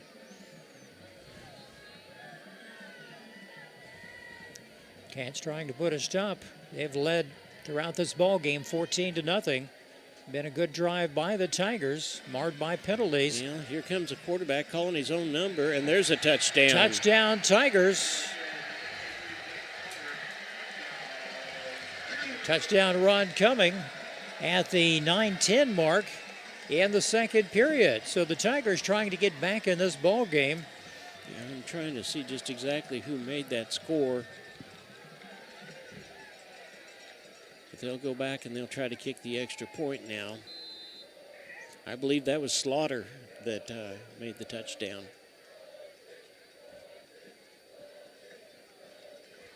Comes the extra point, like you mentioned. They'll attempt the kick. Out of Davis's hold.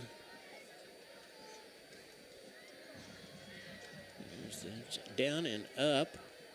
And that was good. It is good. The score now, Neosho 14, Willard 7. Yeah, J.J. Brower was the one that made that extra point. Nice drive by the Tigers to get back in the contest. We'll come back after this on the KNEO Wildcat Sports Network. Hi, I'm Barry Reel with First Free Will Baptist Church of Neosho, and I want to give you some encouragement today. None of us are perfect, but sometimes we feel like we have messed our lives up so badly that even God can't fix us or help us. I want to assure you that's not the case. In Romans 8:28, we read that God causes all things to work together for good to those who love Him and are called according to His purpose. That means that God can even use your mistakes to do good in your life. I want to encourage you to trust God and let Him give you peace about your past, a purpose in your present, and hope for your future. With KNEO Radio, this is Barry Real.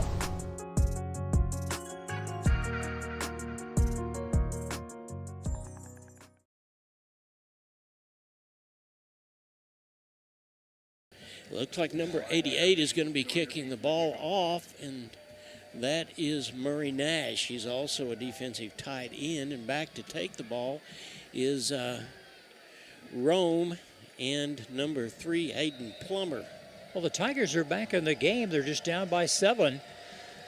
A nice drive by the Tigers. A lot of penalties on that. There's a low line drive kick taken on the 20-yard line up across the 25, the 30, 35. Oh, close to the 40-yard line. Nice run back of almost 20 yards for the Cats. That was number 2. Yeah, that was Lincoln Howard that grabbed that ball.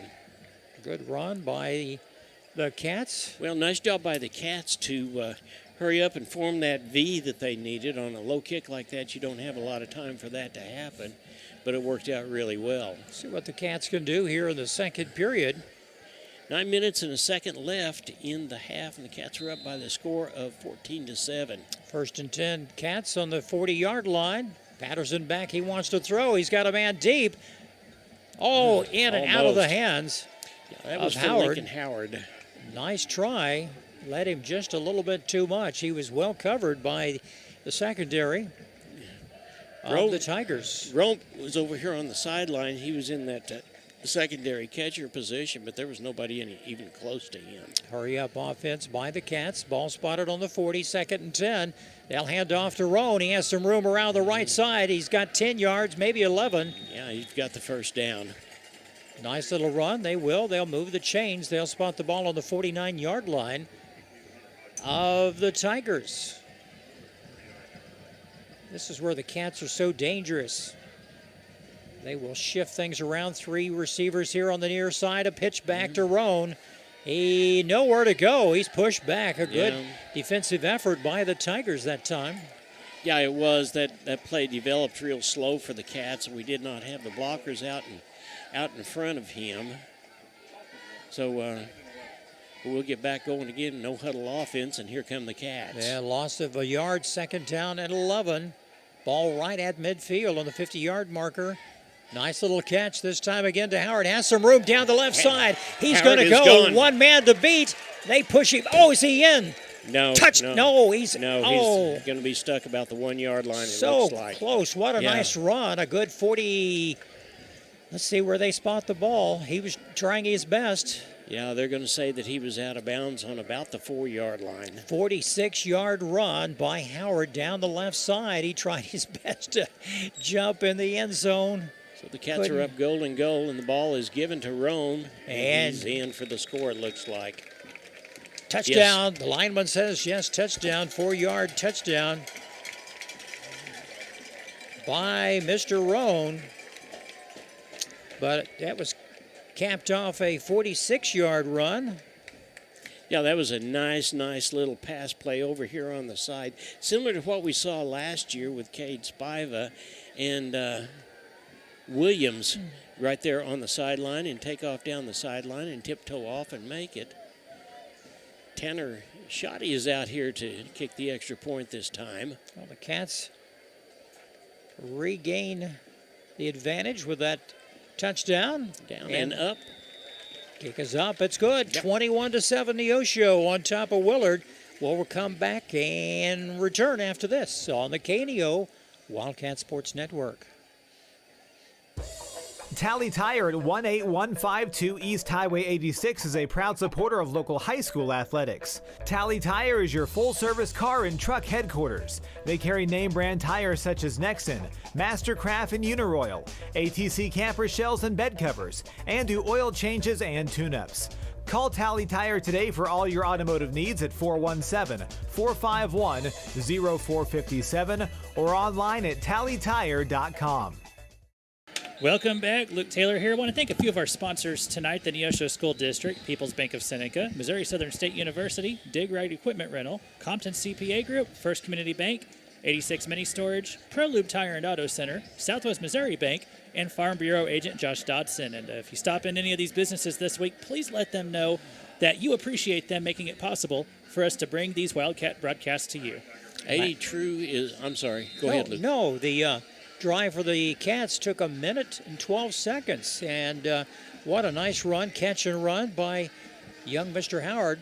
Lincoln ran down the sidelines, got loose from 2 tacklers, and pushed out of bounds at the 4, and Roan put it in right after that. Cats are up 21-7, and the kick. Here's another to the up back, number 16, and he loses the ball, and it's going to go out of bounds, but I believe it's going to be theirs by virtue of the fact that they had it last. Oh, they'll spot the ball around the 42-yard line. Logan Chase. That was the up back that time. You know, the Tigers have had decent field position starting tonight. Both teams actually have. The Cats are up. We're in the second period. Plenty of time for both teams.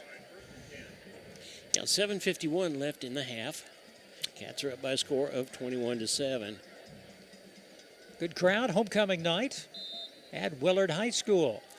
First and 10, Tigers from the 42-yard line. Cats need to make a stop right here. Oh, almost intercepted. Got away, but a nice tackle. That was tackled by Shoddy that time. Shoddy is all over the field. He's going to pick up about 1. That's going to 2. Maybe that's going to be 2nd and 8. You know, when they do catch the ball, they haven't had much success running after the catch. Clock running, under 7.5 minutes to go in the second period. Well, I tell you what, our defensive line makes the secondary look good because they rush the passer and don't give him just a whole lot of time. Here they come again. And he has one man open. It's complete on the far side of the field. He dives forward. It's far short of a 1st and 10. That was number 13 who... Dylan Gann. Got the ball for the Tigers. 3rd down and about 4 to go. Under 7 minutes left in the second period. A lot of going on at halftime. John, you'll have a special guest at halftime, I think, tonight. Yeah, I certainly will. I will have assistant softball coach Angie Turner.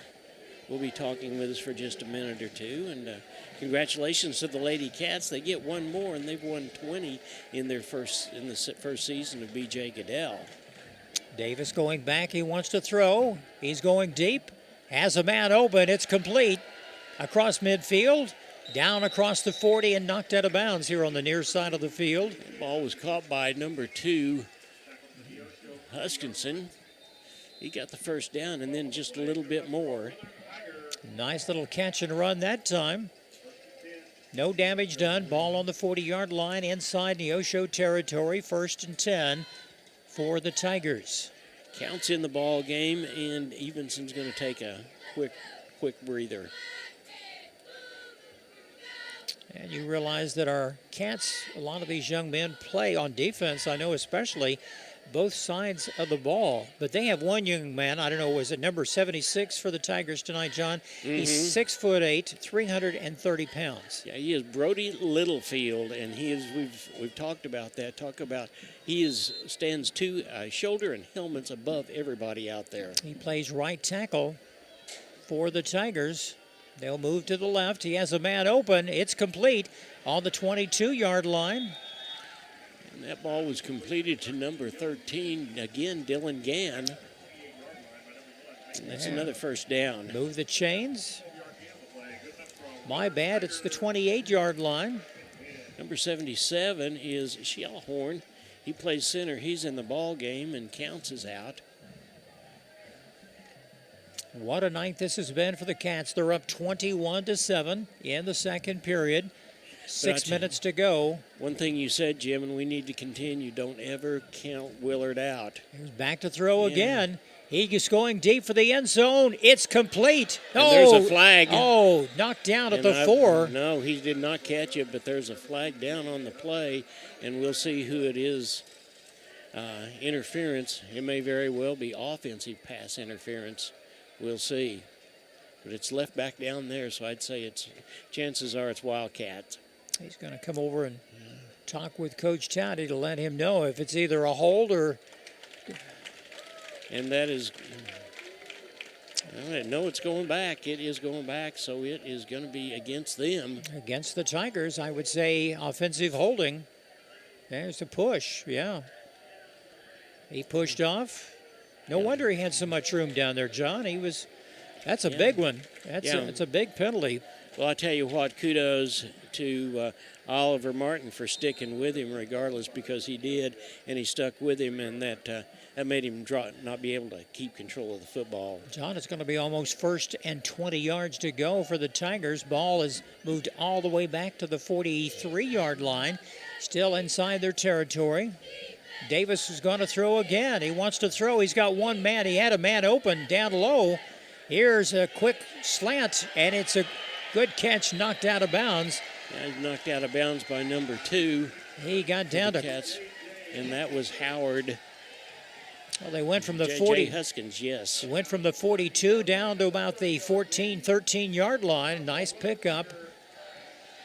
Boy, when I saw that play develop, he had one man wide open heading for the end zone on a nice post pattern, but still good defense by the Cats. Got the ball on about the 12-yard line, and it's 1st and 10. That means they'll have to get to the 1 to get another first down.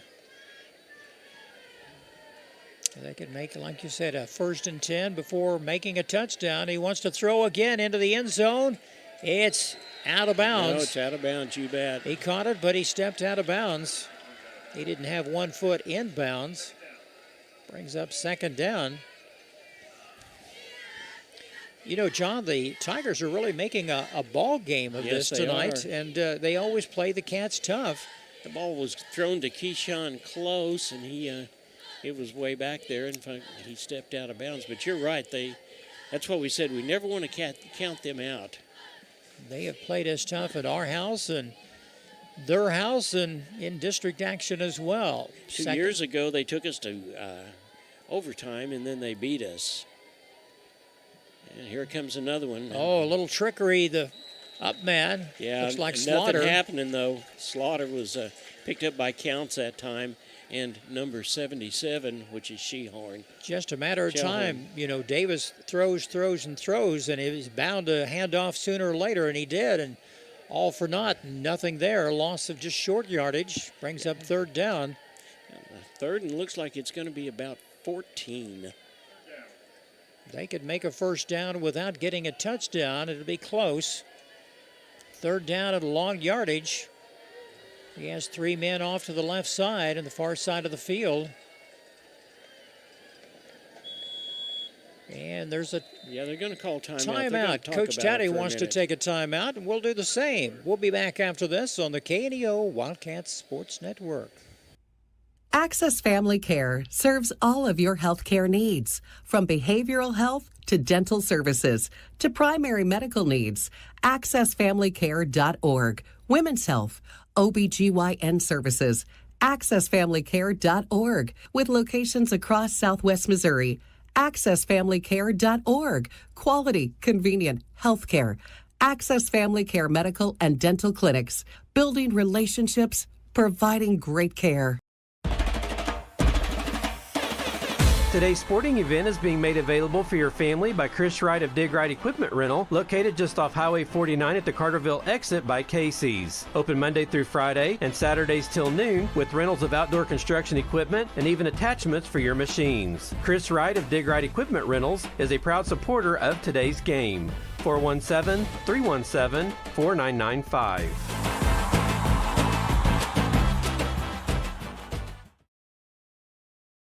46 left in the half, and Willard is 3rd and about 14, Jim. It looks that way. Cats are up 21-7. Davis back to throw again. He's being rushed. The throw in the end zone. It's caught. It's a nice catch in the back of the end zone. Let's see. I don't see the official. It is touchdown. Nice. That ball was 13-yard touchdown pass. Caught by Tyler Stedman. Right in the back of the end zone. He kept his feet in. And the extra point coming. It'd keep the Tigers within 7 points tonight. Cats need a little more breathing room, John. Yeah, we most definitely do. And looks like they're going to go for He'll go for the one. But with Tyler Davis holding, you never know for sure. And there it is. And that's he's exactly going to try what's something gonna happen. else. He wants to throw. He's going to be stuck, I'm afraid. He's in trouble, and he didn't make it. Did not make it, no. And the extra point is no good. That could come back to haunt them. And the score with 4:40 to go in the second quarter, it's now Neosho 21, Willard 13. Let's take a timeout and return after this on the KNEO Wildcat Sports Network. What does a culture of excellence look like?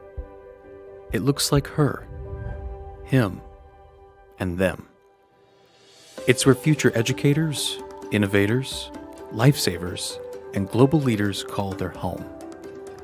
It's a place where immersive learning environments can help empower students to command a future in their field. Come experience excellence at Missouri Southern State University. Welcome back. I want to thank a few more of our sponsors tonight. Freeman Orthopedics and Sports Medicine, Calvary Baptist Church of Neosho, Neosho Daily News, Crowder College, State Farm agent Eric Norris, Edward Jones agent Joe Ringstaff, First Free Will Baptist Church, Family Market, and Affordable Propane of Neosho and the surrounding area. Again, we appreciate our sponsors making this broadcast available to you. Martin and Plummer back deep to take the kick, and we'll see if there's something else that's up their sleeves, and that's a low kick. And it is down. Number 14 is Chase Kivett, and he just downs the ball wisely right there. And the Cats will take over on about the 28-yard line. First and 10 Cats, and but a nice drive last time for the Tigers. The extra point attempt, they tried for 2. I'm surprised this early in the ball game because they have a good kicking game, but the quarterback Davis had no one open. He tried to make something happen on his own and unsuccessful. Yeah, secondary did a great job of having everybody covered because that was a pass play, and it just didn't work out. And Patterson the throw. I mean, the hike over his head. He gets away. It's caught. Yes, it is. It's caught almost back at the line of scrimmage. Well, they salvaged that. Maybe a short gain, if nothing else, but they hiked the ball over his head. And he lost control. He was not pressured until he actually was trying to throw the ball. It was again Lincoln Howard. Talk about a receiver. He was a receiver. He saw that Patterson was in trouble, and he actually came back to the ball. Second down and 10 for the Cats. Just a short gain. Handoff this time to Roan off the right side. And he jumps around, and he's got close to the first down if he doesn't have it. It's very close. Nice little run on his second effort. Yeah, he bounced out around, and no, he did not get it, but it's going to be close. It's going to be third and about a yard. Patterson in the backfield with Roan. 2 men off to the right side. Coach calling in some signals. Now, this is the place where Blaine Patterson is absolutely so dangerous because he could call his own number, and we've seen him do it time and time again on the third down and be able to pick it up. And the handoff up the middle has some room. Roan's running again, running left side. He's got one man to beat across the 40, 35, 30. A flag. And a flag in the backfield. He has some room. It's a Neosho touchdown if there's no penalty against them. The official is not calling it, so that must have been a flag back here on the Cats. Oh, what a nice run. That would have been a nice 50, 62-yard run. But I think it's all coming back. Yeah, it is, and there's a hold, and it's on the Cats. But look at how explosive Roan is, John. He broke 3 or 4 tackles and got loose and ran that far. Well, he did, and there was a great job of keeping blockers in front of him and getting around. Now, they'll mark it where the spot of the foul was. Still a first down. First down for the Cats. Okay. Yeah. I'm not sure about that. We're learning new things as we go along tonight, but we know the Cats are still on top, 21-13.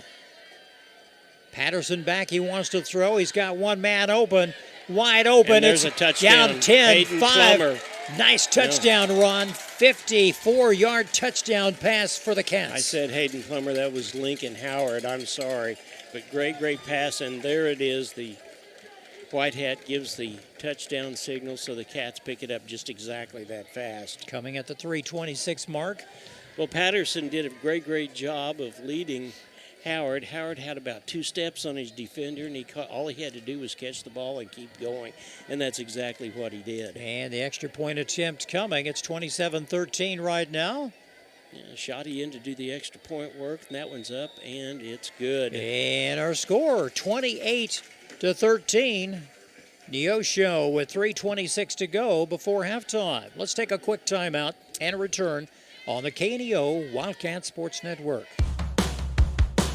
Looking for extra space near Neosho? At 86 Mini Storage, we offer secure open parking for RVs, campers, and vehicles. Plus, we have a selection of storage units that can hold whatever you need. Conveniently located in Western Neosho with 24-hour access for our customers, and right now, your first month is free. To find out what spaces are currently available or request a unit, visit 86ministorage.com or call 417-621-1601. Locally owned, operated, and here for you. Check out the new face of the Neosho Daily News, covering Newton County, highlighting area residents, businesses, school news, sports, and more.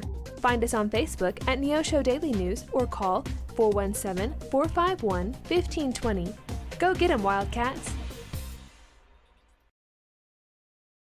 There's 3 minutes and 23 seconds left in the half, and the Cats are up by a score of 28-13. I'm glad you're hanging out the window tonight to read that. Well, I can only scoreboard. see it. I can only see it sideways, and I'm not sure it is. I know the time. It's 3:25 left. And you have binoculars as well. And we're not joking about this. Nice kick from Shoddy, taken on about the 18-yard line, running down the left side. And he's pushed back. Yeah. It was grabbed at the and 30. That was Slaughter that time. No, it was not. It was number 82. And that was Bray Sinderberg. What a nice night for football. Hey, tomorrow is the Fall Festival, downtown Neosho, from about 10 to 6 o'clock, but it's going to be nice throughout the day. And find you a good parking spot early. A lot of vendors this year. More vendors than I think they've ever had, so it'll be a good day for the, 57th annual Fall Festival, downtown Neosho around the square. Davis back to throw. Yeah, trip wide receivers over here. He throws it deep. And it's caught. Across midfield, down to about the 40-yard line inside Wildcat territory. That was caught by Huskinson. And that'll be a first down just that fast. They are striking fast. They're playing the Cats tough tonight. They're not playing like a 1-4 team. They're not laying down and getting rolled over. Well, they certainly are. And Cats' defensive line has got to put a little more pressure than that. Davis had quite a little bit of time that time to be able to throw that ball. 1st and 10 Tigers from the Wildcat 40-yard line. Davis here he back. goes again. He's throwing. He has one man open. He does. It's complete across the 30 down to the 25. Hit from behind. Taken down around the 23-yard line. Another pickup, another first down for the Tigers. Yeah, that's Hutchinson's again. They'll spot it at the 22. And you saw big Brody Littlefield right there protecting Davis. He had all kinds of time to be able to throw the ball that time. Clock is winding down, 2:22 to go. Still plenty of time. Cats trying to put a stop to this and like to get the ball back for one more chance. The Cats will receive the second half kickoff. They need to be hungry to win this ball game. Davis back again. He's going deep. Oh, there what we a nice, go. That nice, got him. You bet. Nice tackle. Ertl that time coming from his defensive end position and help from number 54. That was Kivett. Dayton Kivett on the other defensive end position. Loss of about 10 yards. It'll push him back to around the 32-yard line. That's the way to do it, boys. Second and make it about 20. I don't know how many times Davis has thrown tonight, John. He's thrown more than they've run. He's thrown the ball just an awful lot. Here come the Cats again with their four-man front. And he's going to throw this ball. He has a man open. Near side of the field. Has some room. He slips away from a couple of tacklers. Yeah, it's Keyshawn Close. He gained about 12 yards of that back. And it's 3rd and about 10, it looks like. So I just feel like, Jim, one of our defensive secondary is going to step in, and they're going to intercept a pass here and just pretty quick. We need a turnover. Ball on the 22-yard line. 3rd down and 10. They need to get down to about the 11 for that first down, where that first down marker's located. Clock is running, down to minute 20. And here they come. Here comes the defense again. Almost hit. Oh, nice defensive effort. Nice job that time by number 3, Hayden Plummer, to get his hand in front of that ball and knock it down. Well, it's 4th down for the Tigers. The clock is stopped right now at 1:18, or is that 1:13 left in the half? I believe it's 1:13. Ball on about the 22-yard line. They're going to go for it. Too far to kick a field goal. They need and they are spreading it out. They've got 2 over on that side, 2 wideouts here close, and here comes. It's incomplete. The pass is underthrown on the far side of the field. And the Cats take over on downs. It's a turnover, and that's what they needed. So they have plenty of time. Let's see if they'll try to score. 1:07 to go. And the Cats will get the ball at the beginning of the third quarter. But nice stop by the Cats to another nice drive by the Tigers. Yeah, great effort, especially by our defensive ends that time. Kivett came around this time, and Davis absolutely had no place to throw that ball because he was getting ready to be tackled. He was pressured. Yeah, and there's Rome in that slot position. Patterson standing back. He wants to throw it, and he may just run. He wants to launch it. He's going to run. He has some room. He cuts back. He's coming back, has some good blockers. Come on, Blaine. Yeah, let's go forward. He was going sideways. He ran more sideways, waiting for his blockers. Yeah, but he's still going to pick up about 5 out of that mess, maybe 6. And he took Looks like about 6, yeah. He took about 25 seconds off the clock, but credit to the Willard defensive secondary, because there was absolutely nobody open for him to throw to that time. Well, they'll take a timeout on the field to talk things over, see what they want to do. They've plenty of time. The way the Cats have scored tonight, they've scored on a 37-yard touchdown run by Patterson and a 54-yard touchdown pass to Howard, but they had a 46-yard pass play to Howard early in the second quarter to set up a 4-yard touchdown run by Rome. And Cats have also had another long run in the first drive to put them ahead 7-0. But we stand right now, it's 28-13. Neosho, Cats playing very well. Stay tuned for our halftime show, which is brought to you by Freeman Orthopedics and Sports Medicine. We'll have our Wildcat Minute and a couple of other things, so we invite you to stay tuned. Rome is going way outside now. Here comes a pass, and it's to Plummer, and Plummer catches the ball, and he's stopped right there, but he's going to get the first down, it looks like. He will. He was close, but he just got across the line. Clock will stop until they move the chains. We're ready to go, and let's do it again. 1st and 10 Cats. 35 seconds left. Patterson back. He wants to throw. Throws. Oh, it's intercepted by the Tigers at the 35-yard line. They're going to have a last chance to put something on the board. 20-some seconds left to go. That ball. 28 seconds left to play in the half. It was a good pass by Patterson. Just tipped and right into the arms of a defensive back. It'll be marked at the 34, 1st and 10 Tigers. So they'll have a couple of shots at the end zone. You know, just when the Cats thought they had a little bit of breathing room to go in the locker room, but now they need how many more seconds, John? 26 seconds. 26 seconds. Like I say, we cannot see the scoreboard where we're sitting.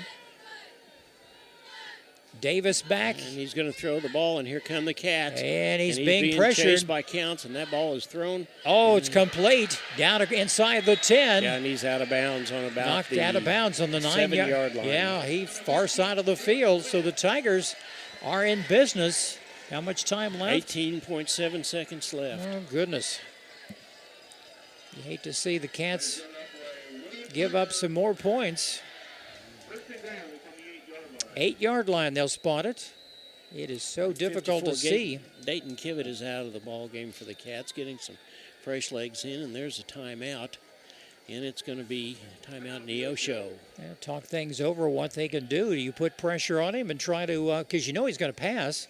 Yeah, Luke, let's thank some of our sponsors. Absolutely. We appreciate Show Me Real Estate of Neosho, Edgewood Bowling Center, the Big Nickel, Free Market Physician Healthcare, Tally Tire, the law offices of Wood and Peterson, New Mac Electric, Sports Locker, KSN KODE, Zach's Car Wash, McKay Quality Roofing, the Neosho Area Chamber of Commerce, Hillcrest Church of Christ, your local Freeman YMCA, Christian Healthcare Ministries, Banner Church of the Nazarene, Access Family Care, as well as Amory Roofing and Construction.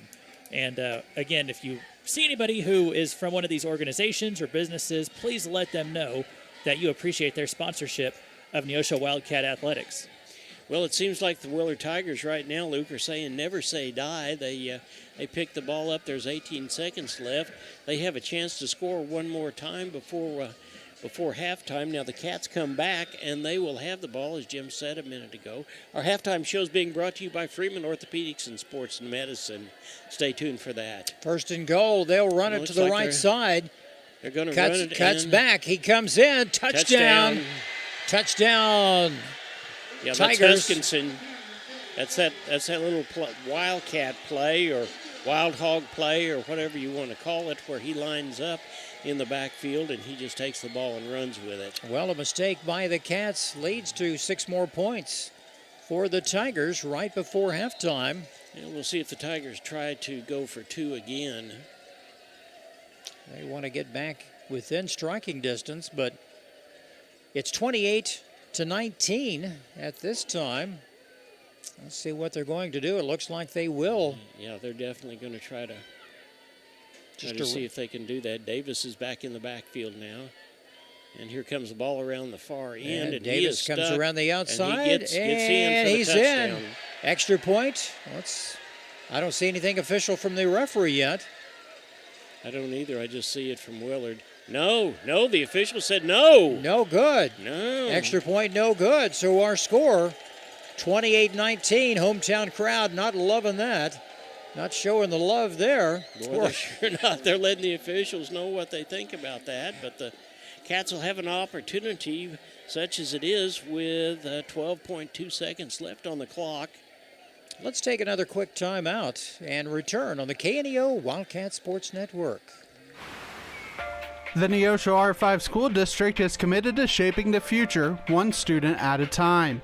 From academics to athletics, we empower our students to reach their full potential, installing values of hard work, teamwork, and integrity. We would like to thank you for tuning in to the broadcast today and cheering on our Wildcats.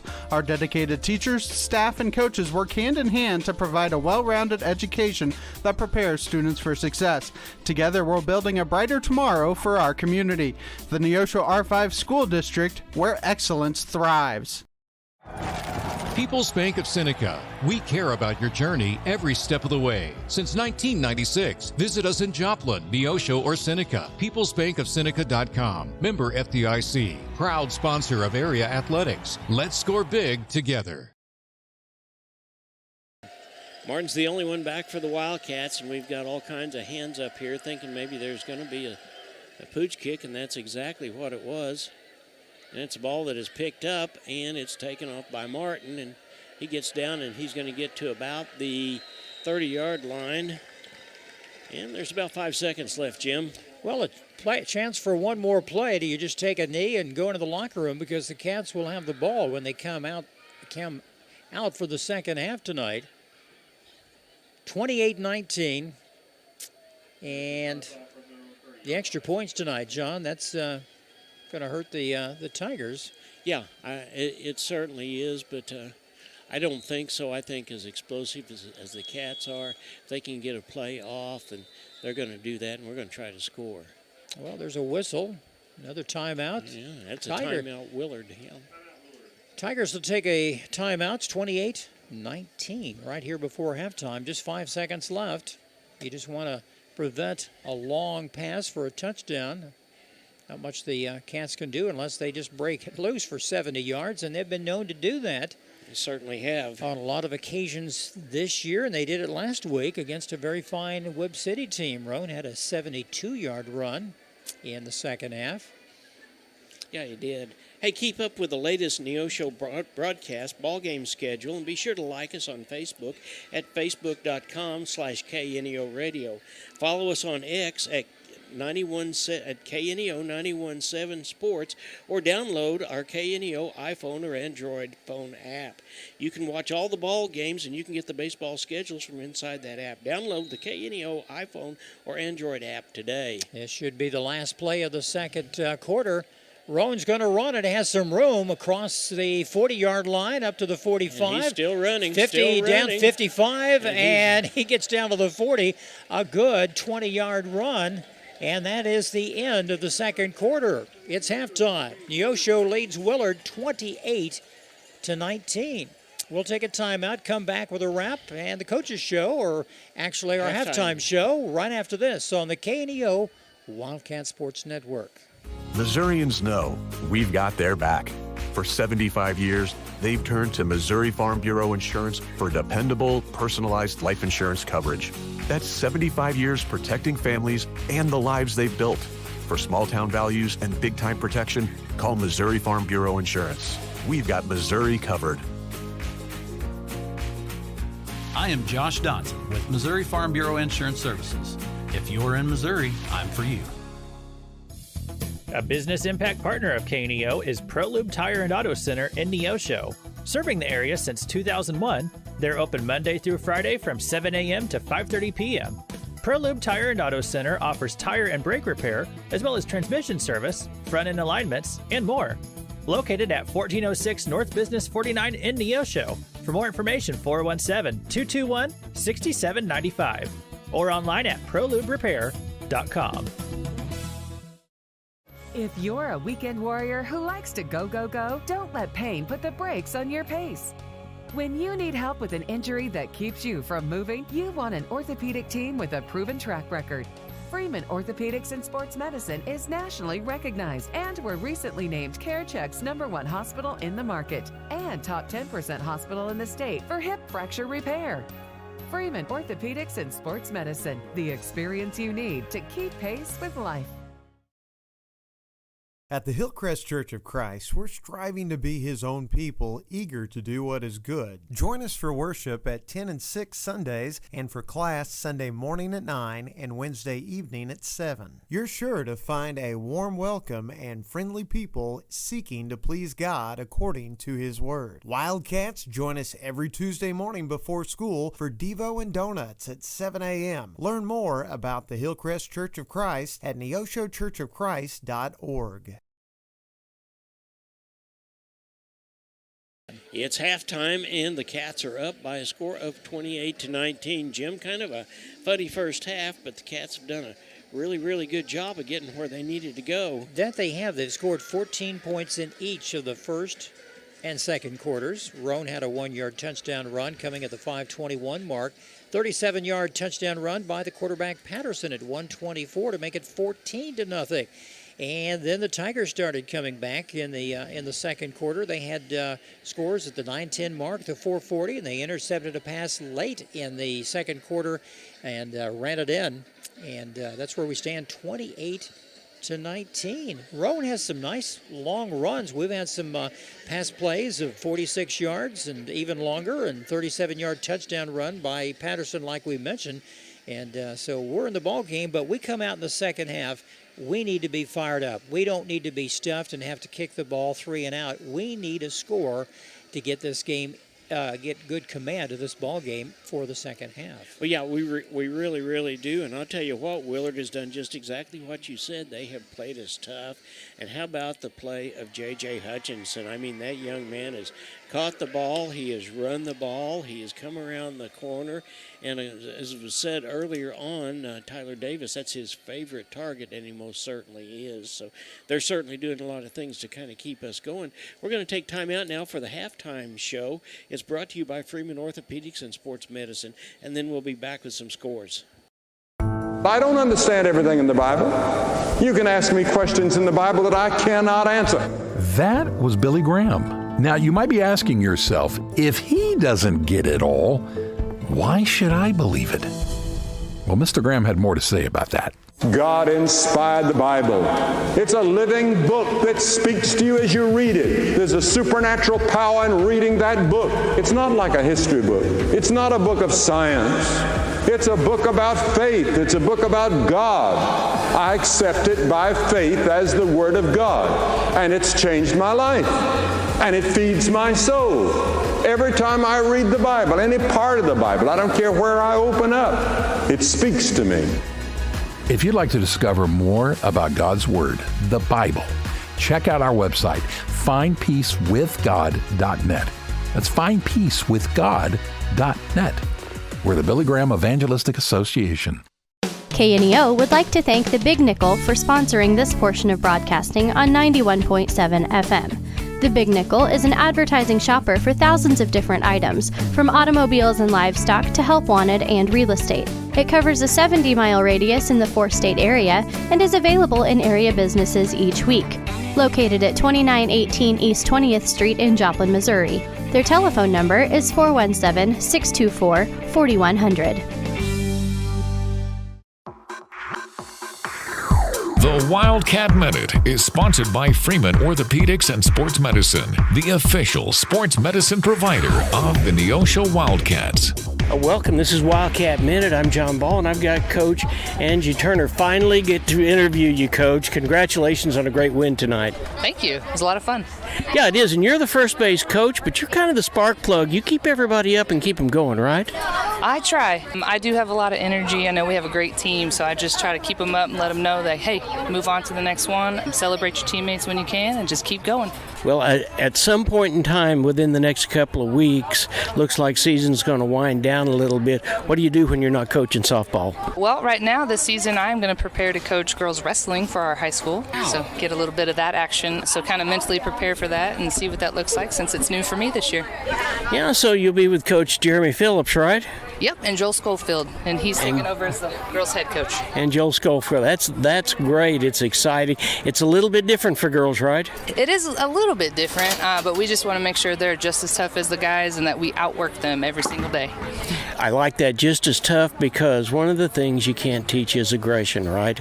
That's true, yeah. We just have to teach them, hey, you got to trust yourself and go after it because you can do hard things and we can win as long as you believe it. Sounds like softball to me. I agree. Very much so. Okay, you teach PE? Yes, sir. I teach elementary PE for the district. I'm at Rise Elementary and Goodman Elementary. Okay, how long have you been in Neosho? This is my 5th year in Neosho. Okay, and you've always been a softball coach, right? What else have you done? I actually started as a junior high basketball coach with Ashley Poe. I was her assistant 8th grade, and I took over as a 7th grade girls basketball coach for a few years, and this is my first year to step away from that. Okay, so you think you're going to miss it? I think I'll miss it, but I'm always excited for a new adventure.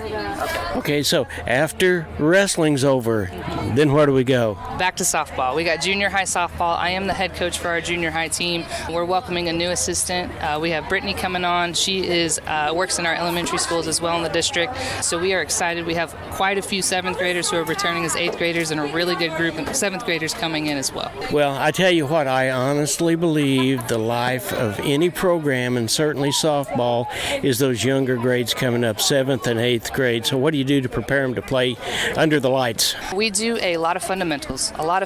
We talk about the philosophies of BJ, our new head coach here. We want to bring those down into what we're doing this season. And we've actually started to build some youth teams. We actually started 2 10U teams going on right now. And those girls will come see us here in about 4 years. So we want to keep building those teams and get different age brackets as we go. Each year we're looking to build and develop a different level team so that we can start feeding in every single year to our junior high. All right, Coach, thank you so much for spending a little bit of time with us and letting people know that that you're someone besides a person that just stands out there in first base and says, go or stop. Yeah, go or stop, yeah, and yells a lot. Thank you. Thank you. Thank you for listening to the Wildcat Minute, sponsored by Freeman Orthopedics and Sports Medicine, the official sports medicine provider of the Neosho Wildcats. A proud supporter of local high school athletics is Numac Electric. Serving Newton and McDonald County, they provide power for area homes and businesses and want to wish all the athletes much success throughout the season. For online bill pay and account information, the website is numac.com or 417-451-1515. Numac Electric, proudly serving Newton and McDonald County, where their slogan is your touchstone energy partner. If you're a weekend warrior who likes to go, go, go, don't let pain put the brakes on your pace. When you need help with an injury that keeps you from moving, you want an orthopedic team with a proven track record. Freeman Orthopedics and Sports Medicine is nationally recognized and were recently named CareCheck's #1 hospital in the market and top 10% hospital in the state for hip fracture repair. Freeman Orthopedics and Sports Medicine, the experience you need to keep pace with life. A nonprofit organization, a sponsor of high school sports.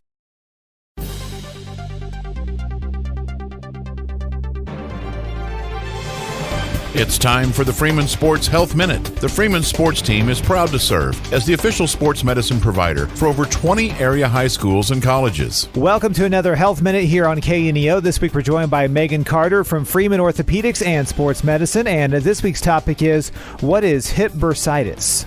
So hip bursitis, you have a bursa sac in your hip joint that helps kind of lubricate the joint. And so bursitis, it can come from a traumatic hit to that area, or it can just be an overuse issue. Usually to help treat it, you can do some gentle stretches, lots of ice, anti-inflammatory.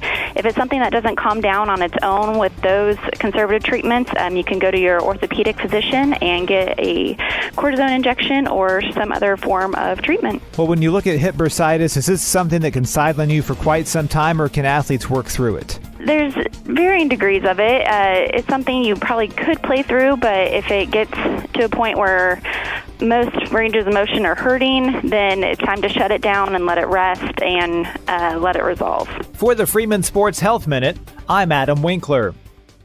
This portion of the game is sponsored by First Community Bank, with 2 Neosho locations, 111 East Main Street and 3005 Gardner Edgewood Drive. For personal or business banking services or for loan information, their phone number is 451-3222 or 451-2025 or online at firstcommunity.net. First Community Bank, where their slogan is, where community comes first. Member FDIC, Equal Housing Lender.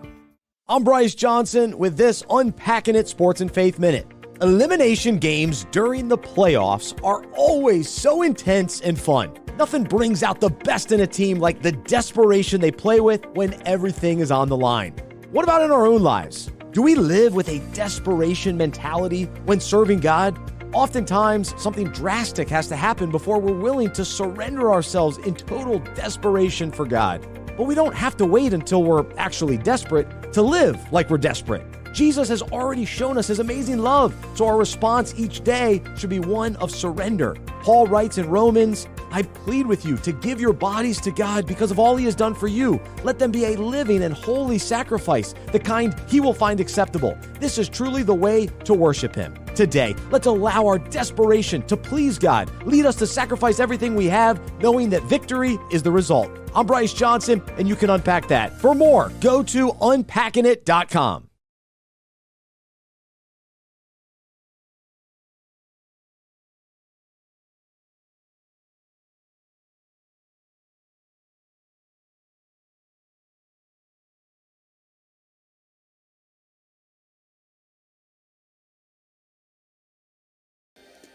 Welcome back. This is Luke Taylor with KNEO Radio, and I'm going to give you a few score updates from around the area. Of course, we're here at the Neosho Willard game, where, as you can see on your screen, Neosho is up 28-19 over Willard at the halftime.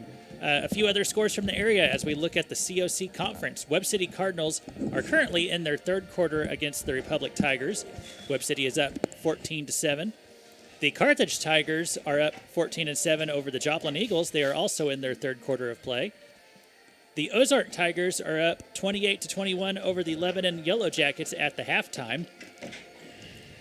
Nixa Eagles are still in their second quarter against the Kickapoo Chiefs, but right now the Eagles have it with a score of 49-7. And we don't really have a score yet on the Glendale and Waynesville game. It's saying first quarter 0-0, but I'm sure that that's outdated at this point, and haven't got a score update from that school just yet. So we'll keep looking for that one in the Big Big 8 conference as we turn our attention there. Seneca Indians are up 18-0 over the Carl Junction Bulldogs, and they're in the third quarter right now. Nevada Tigers are up 13-0 over the Lamar Tigers, also in the third quarter. The Cassville Wildcats are at halftime against the Mount Vernon Mountaineers, and Cassville is up right now 20-6. McDonald County and Aurora are tied at halftime with a score of 14-14. And the Monette Cubs are playing the East Newton Patriots tonight, still in the second quarter of play. Right now, Monette is up 36-14. We'll take a look at a few more schools real quick at the Ozark Mountain Conference. Logan Rogersville Wildcats are up 35-0 over the Hillcrest Hornets at the half. Marshfield Blue Jays and Branson Pirates are tied at the, not tied. They're at the halftime, but Branson is up 42-12. Still no score yet on the West Plains Zizzers and Bolivar Liberators game. We'll keep looking for that one. A few more scores we can share. Forsyth Panthers are at halftime against Reed Spring Wolves. Forsyth is up 13-7. Springfield Catholic Fighting Irish are at the half against the Fairgrove Eagles, and they have a score right now 28-7 with Fighting Irish at 28, Eagles at 7. And that's all the scores we have for right now, but if you want to stay tuned to those score updates throughout the night, you can look at the Canio website, go to the sports page, and then click on the scoreboard. That's the scoreboard under the sports tab on our website. That's where you can find all the latest scores in the area as those scores become available. Back to you, Jim and John. It's 28-19, Neosho on top of Willard. Homecoming night for the Tigers and the Cats. Boy, John, they have had a battle tonight. Willard is really has scouted our team quite well, and a few breaks, but their quarterback, he rolls out. He has a lot of time, and he's starting to find his receivers on working the clock on the sidelines. He's done very well tonight. Well, he has, and I'll tell you what. Made this comment a while ago. Our inside linebackers, and that is the strength of our defense, is our front four, and then our inside linebackers. They're basically inconsequential tonight. I haven't seen them do a whole lot, and they're stuck between trying to take care of the pass receivers and watch the quarterback and watch the run as well. And we've seen them play a little bit farther off of the line than what we have seen in the past, and that may be because our defensive secondary is playing in a zone. We may have to switch over to a one-on-one. Well, the Cats get the ball on the opening kickoff here in the second half, and they need to come out wanting this ball game. Not like last week against Webb City where they were cold, they were shut down. We'll see what happens, but the Cats need to move the ball and show who's the strongest of these two teams. They need another touchdown to gain that advantage. They really haven't had the breathing room tonight. They've had a 14-point lead, and then the Tigers fire lit under them, and they came storming back with some nice long runs to get back in the ball game. They've missed a couple of extra points, John, or it would be 28-21, but it's 28-19, and that's where we stand here as we start the second half here momentarily. Yeah, we're going to take another time out, and we'll be back. You're watching the Neosho Wildcats from Willard, Missouri. John, Jim, Matt, and Luke, we're glad you're joining us. We appreciate your hospitality in allowing us into your living room or to any place that you might be having a watch party because you love our Neosho Wildcats. We will be back home next Friday night as we take on the Joplin Eagles at homecoming, and then we've got a ball game at the Marion Family Complex Tuesday, a softball game where the Wildcats take on Parkview. Let's take another time out, and we'll be right back. Looking for a personal checking account with real rewards? Open a Community Choice checking account at First Community Bank and earn up to $200. Get $100 when you set up direct deposit and another $100 after just 15 debit card purchases. No monthly service fee, free online and mobile banking, and interest paid on your balance. Open your account today with just $50 and start enjoying the perks. Call 888-780-8391 or visit firstcommunity.net for details. First Community Bank, where community comes first. Member FDIC. See bank for complete details. Every team knows that the two-point play can be a winning move. State Farm agent Eric Norris and his team are here to help you go for two by combining your home and auto insurance. It's a great call and saves you time and money. So go for the win and score big savings by combining your home and auto. It's just another way to help life go right. Call State Farm agent Eric Norris at 417-451-6666 for more information. And go Wildcats! Healthcare doesn't have to be complicated. At the Free Market Physician in Neosho, you pay just one affordable monthly fee, and that covers all the checkups and routine care you need. No insurance hassles, no surprise bills, just unlimited access to your doctor when you need them. Whether it's a quick visit, telemedicine, or ongoing care, you're covered. Find out how simple healthcare can be. Call 417-312-9499 or visit freemarketphysicians.com. That's 417-312-9499. McKay Quality Roofing is a proud supporter of KNEO Radio and the Neosho Wildcat Sports Network. They're located in their offices at 811 South Neosho Boulevard. They specialize in roof removal and replacement of residential and commercial properties. In order to serve you better, they have offices in Neosho, Cassville, and Grove, Oklahoma. Call McKay Quality Roofing at 417-455-3326 for a free quote, or go online at McKayQualityRoofing.com for more information. Go Cats! The Roper Kia 4-State Sports Report will provide up-to-the-minute scores and highlights from around the 4 states.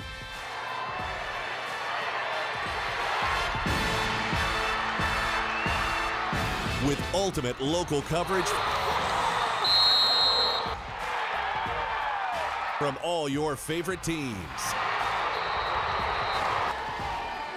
The Roper Kia 4-State Sports Report, weeknights at 6 and 10 p.m. You found it, the ultimate car wash, the one that leaves your vehicle looking brand new every single time. Do we have a prep team that pre-washes? You bet. Over 300 ports applying soap to your vehicle? Yes, sir. 40 high-pressure nozzles providing over 2,500 psi of pressure? Who wouldn't? Buff and dry features that dry your car along with combined 100 horsepower blowers? Try 150. Be careful, we might just blow you away. Welcome back to Willard, Missouri. There's no time left on the clock, but we'll give both teams a little bit of time to get warmed up a little bit. Jim, one of the really bright side lights for the Cats is Blaine Patterson had all kinds of time to throw the ball. The line did a great job. And even when he was in trouble and he came back, he made something out of nothing, and where he really wasn't sacked at all per se tonight. Roan had some good runs, and right before the end of the first half, he had a good 20, 25-yard run up the middle. He just made something happen. He was just avoiding tacklers. He was slipping right through, and that's kind of been the story of his success this year. He's just hard to bring down. He just keeps churning, and you might have 2 or 3 defenders on top of him, and he just keeps going.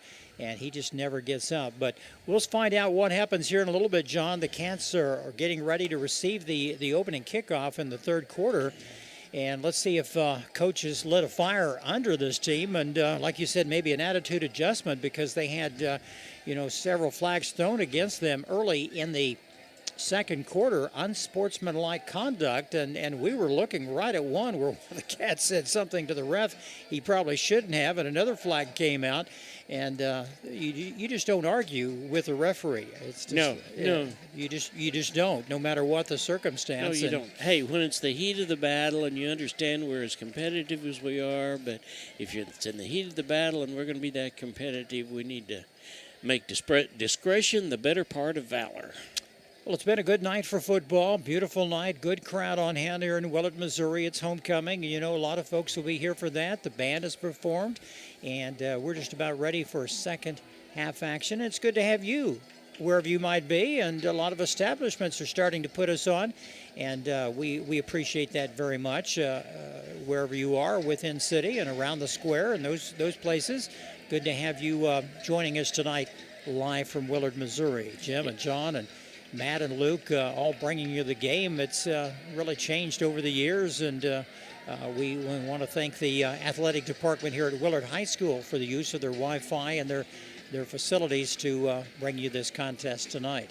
Yeah, we're getting ready to get going, and it looks like it's going to be our lone back man, and that is Oliver Martin. And then we've got a lot of hands up close, depending upon what Willard does, but they've been kicking somewhat like we are. They may boot the ball a long ways, or we may wait. Now the white hat back there has got his hands up before we get ready to start the ball game. And now here we go. And we're ready. Here comes the kick, and it's a short one.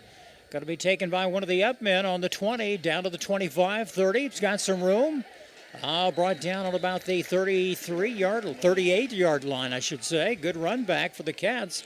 Decent field position. That was Hayden Plummer, and you could see the speed that he has. He grabbed the ball and took off with it. So Cats have got some really good field position. They'll spot the ball on the 39-yard line. 1st and 10 Cats from that location. Patterson remains in the backfield. Number 11, number 5 is Roan. 3 men out to the far side. 1 man on the near side in motion. It's going to throw it over to the right side to Howard. He has a little bit of room, cuts back. And he's still going. And he's brought down a pickup of maybe 5 on the play. Let's see how it's spotted.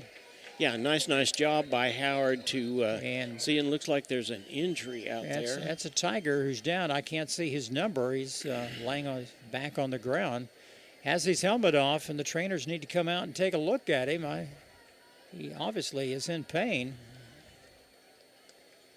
It may have been a weird tackle, because when they came through, there was like 4 or 5 Tigers on top. Head coach is out there looking it over. John, you want to take a timeout? It's going to be a while before they get to him. Yeah, let's do that. We'll do that. You're in tune to the KNEO Wildcat Sports Network.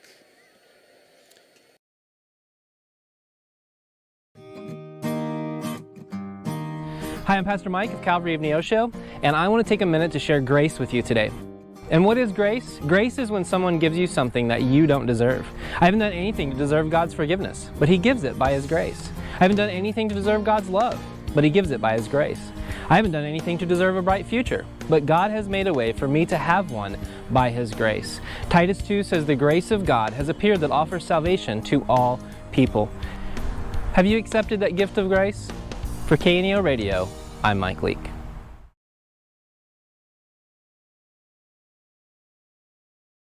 Americans have a big healthcare problem. Over 100 million citizens carry medical debt while spending on overpriced and complicated health insurance. As Christians, we don't have to pay for a broken system.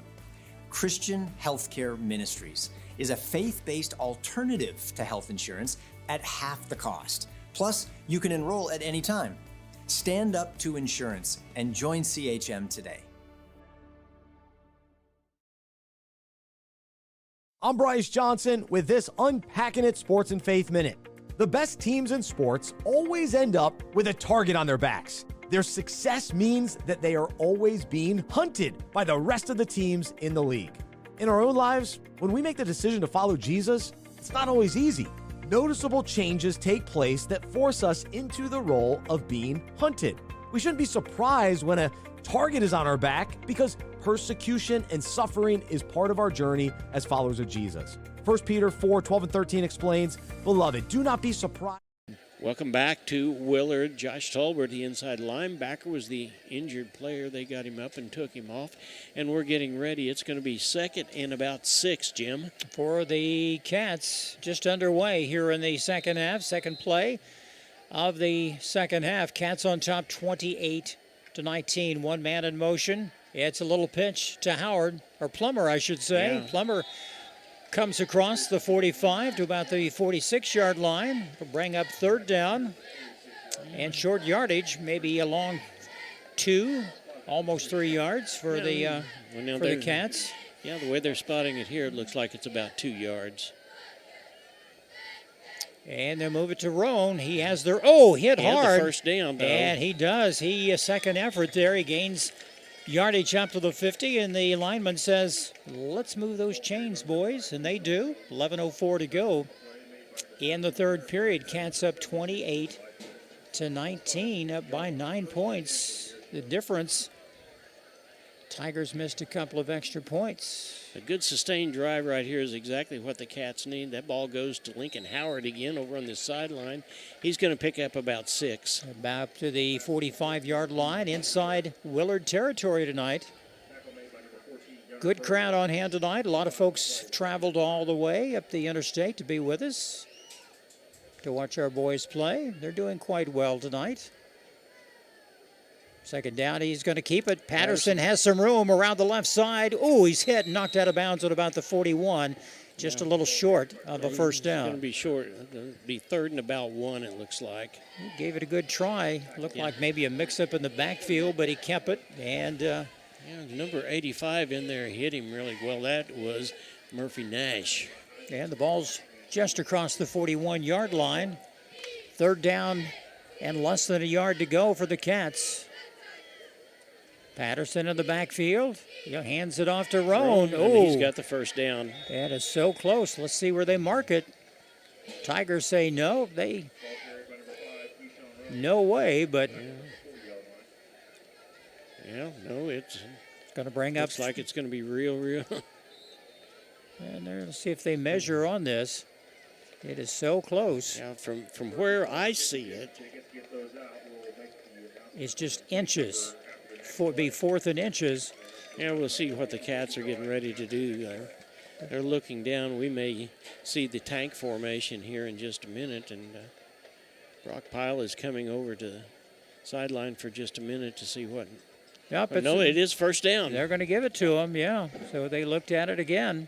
1st and 10 Cats. The drive remains alive. 10:16 left in the third period. Cats up 28-19. Brock Pyle in motion.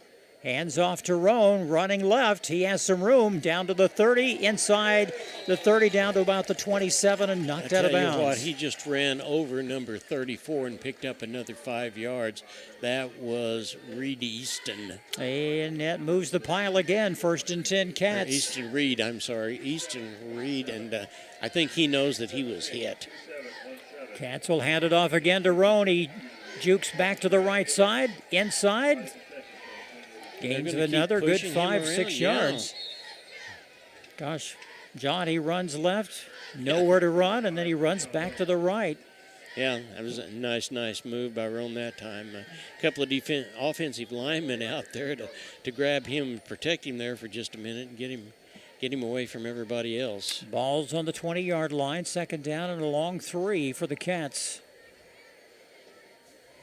Patterson going back. He wants to throw. He's got a man open. He does. Touchdown Cats. Nice pass play. That was to Aiden Plummer.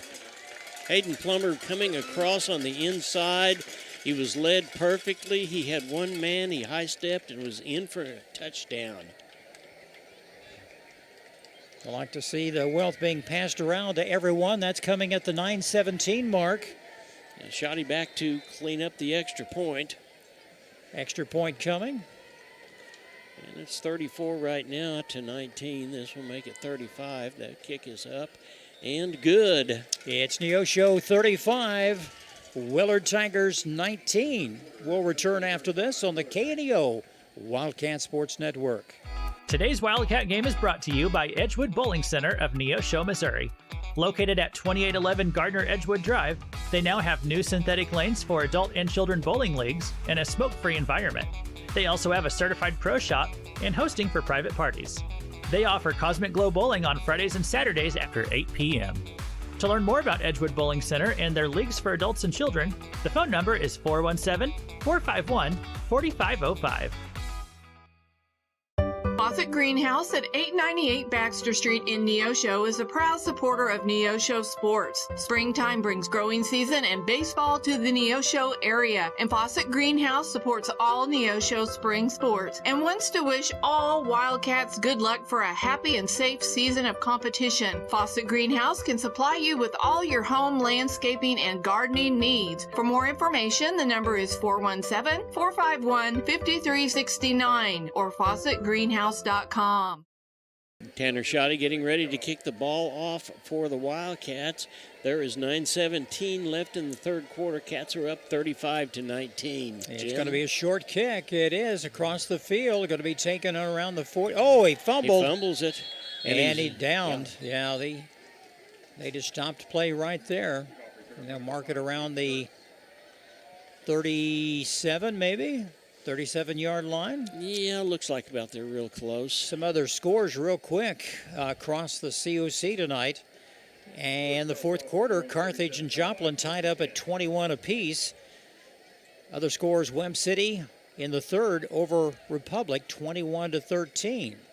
Those are very important scores for the Cats. They're leading 35-19. First and 10, Tigers. Davis back to throw again. And I tell you what, he is overthrown, intended here on the near side of the field. That was intended to number one, Keyshawn Close. Yeah, and great job by the defensive Cats to put the pressure on him to make him throw that ball. That's what they need to do here in the second half.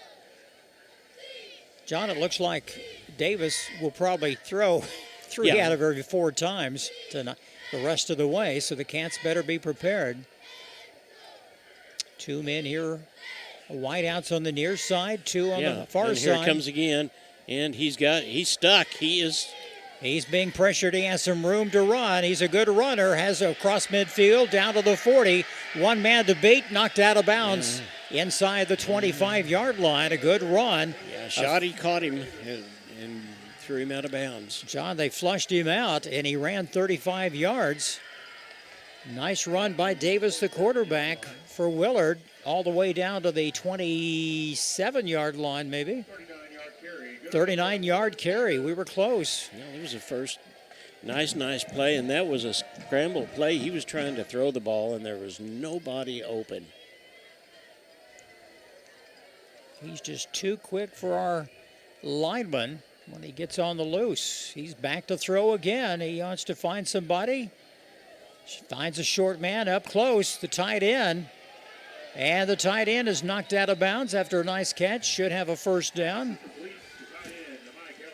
Yeah. Kelly, the tight end. See where it's spotted. Yeah, they're not going to give him a first down. It'll be second down and short yardage, maybe second and 1. Thrown out of bounds by Hayden Plummer that time. Ball spotted on the 18-yard line. Tigers in business. John, they're just trading scores right now, back and forth. And the Cats need a stop this momentum. Now, this is a good place for that to happen right here. They're getting ready to be inside the red zone, and here comes a play around, and here comes a defensive. Oh, that's 23. Slaughter. That is Slaughter. Nice little run, gain of about 4 off right tackle. Took a while to develop, but keeps the clock churning. First and 10.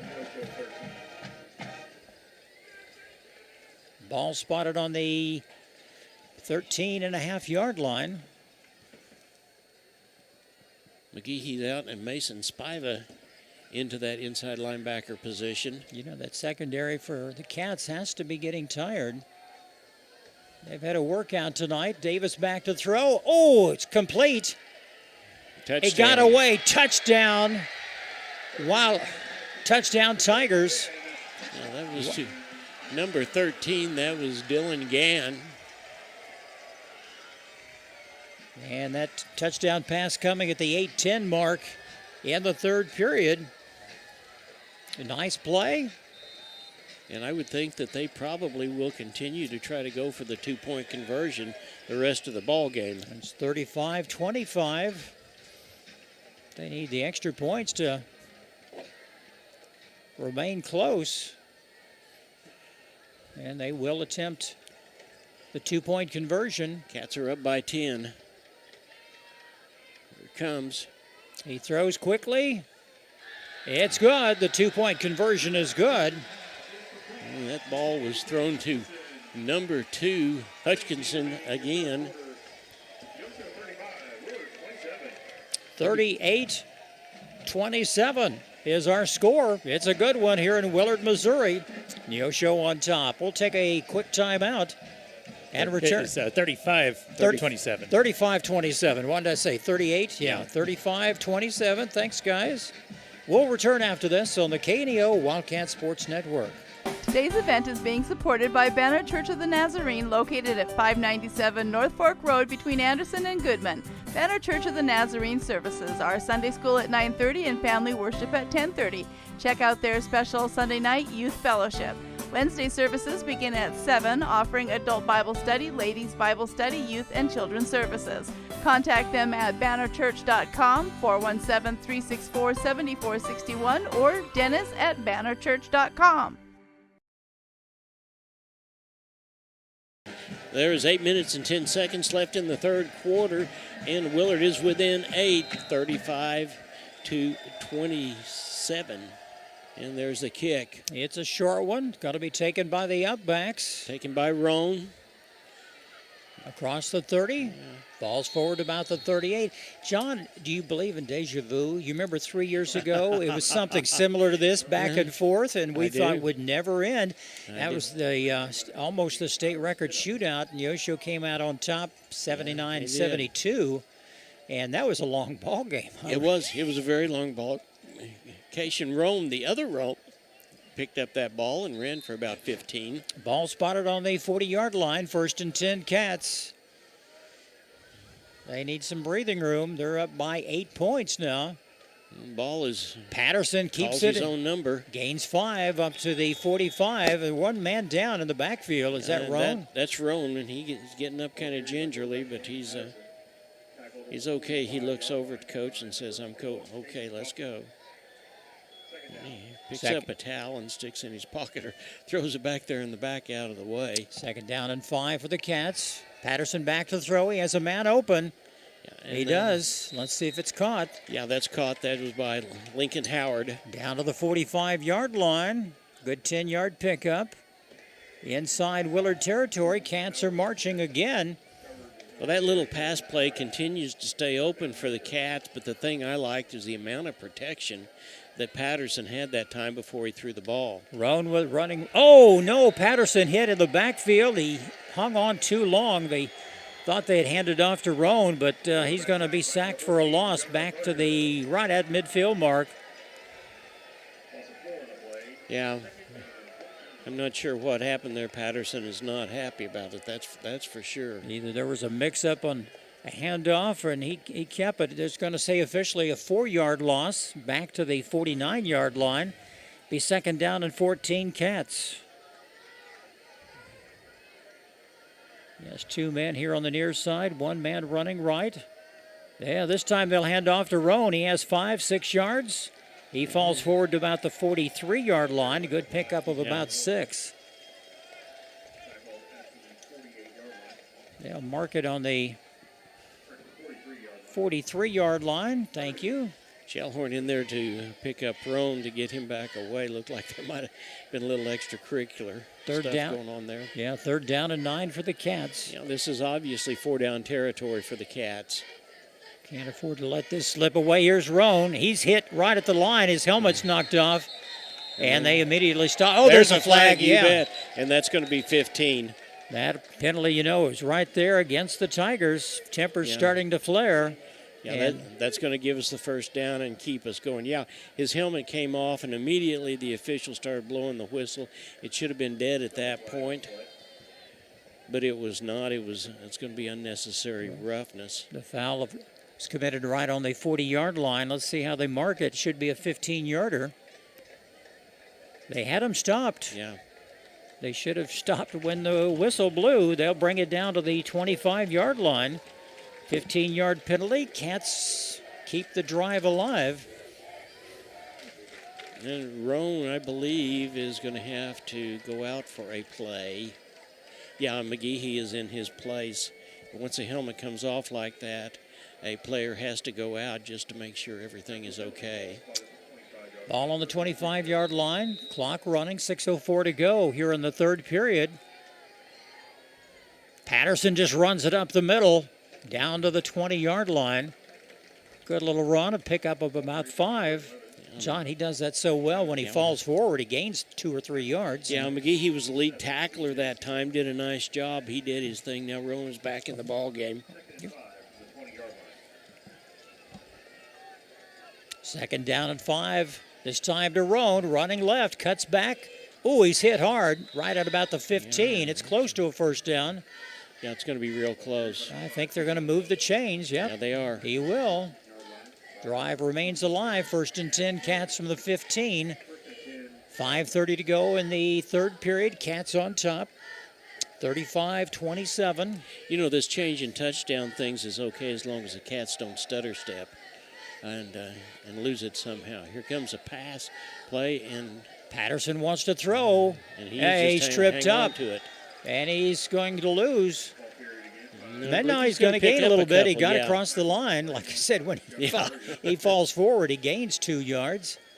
And not much there that time, a gain of about 1. He wanted to throw, but no one open. Yeah, that was a little bit of a broken play, to be honest with you. He's in the backfield by himself. It's definitely going to pass the ball. And he throws deep.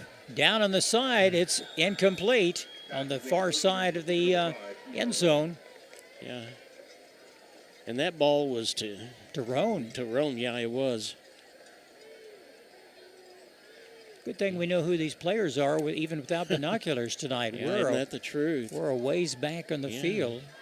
Well, McGeehee's back in the ball game for the Cats, and it looks like that it's going to be 3rd and about 9. And Brock Pyle in there as well. Like to see Brock in the ball game, and he's a good blocker. And he's in that slot position.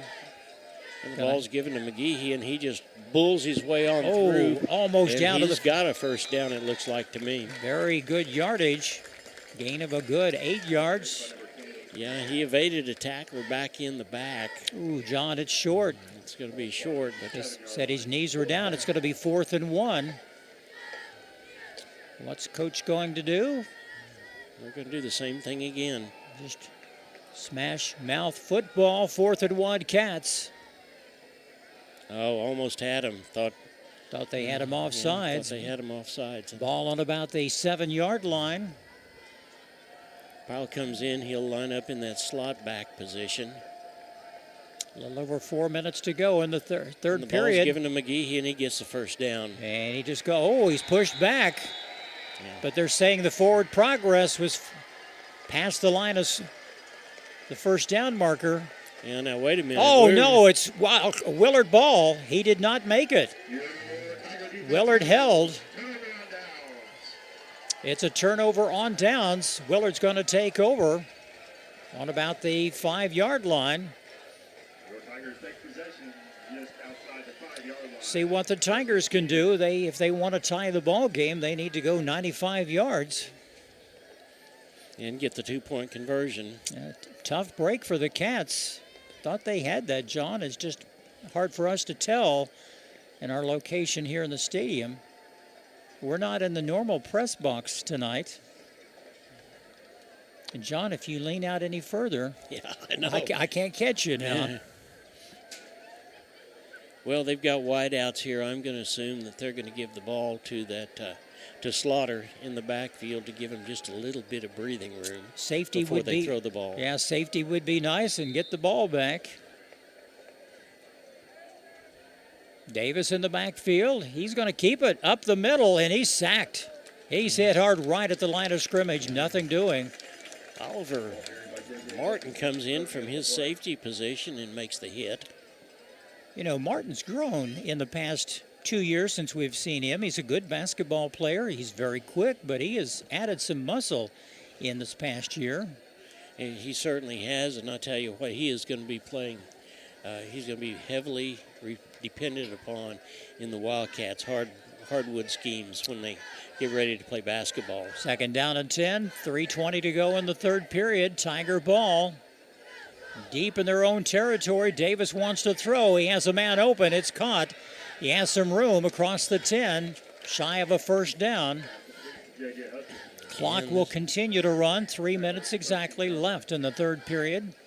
Yeah, Cats need to get a stop right here and force them to punt the ball.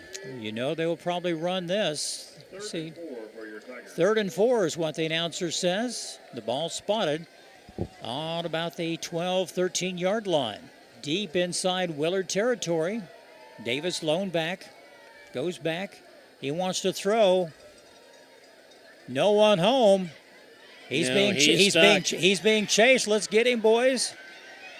And let's see. He's going to be shy. Let's see where the ball is marked. It'll bring up 4th down. It is 4th down. He lost about a yard on the play. Yeah, nice job by a couple of guys being able to stay home and make the play and just keep their eye on him and chase him around until he didn't have any place else to go. So the Cats did a good job on defense. Well, they will punt. The Cats should have decent field position. Yeah, Howard is back to receive the punt, it looks like to me. And there's the punt. And it's a low punt. It's going to go out of bounds, it looks like. No, it stays in. It takes right a nice bounce up to the 49-yard line, so they get out of deep territory. No harm done, but the Cats were unable to convert on that 4th down play, a turnover, and the Cats held. Good defensive effort by the Cats. Yeah, it really was. It was a good defensive effort. That was exactly what we needed.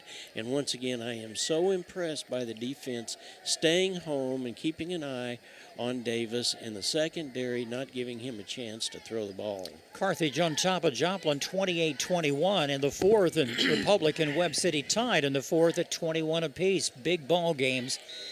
Implications for the Wildcats. Cats set up the ball on the 39-yard line. And Patterson rolling, he throws it over. Oh, in and out of the hands of Mason Spiva. Almost picked up. That could have been a pick 6. Well, I tell you what, it was tapped before it actually got to him, and was great concentration on his part to get the ball into his hands where he did. Ball on the 49-yard line, almost at midfield. 2nd down and 10 for the Cats. They've run the ball very well tonight. Let's do it again. Here's Roan up the middle. And he's got Keep a first going. down. He's first down. A good gain of about 12 off right tackle. Nothing fancy, just pushing the pile. Minute 22 left in the third quarter. They'll stop the clock, move the chains. Let's get it going, boys. 1st and 10 Cats. The 39. Let's do it again. Patterson calls his number. Gain of about 3 on the play. He was tripped up.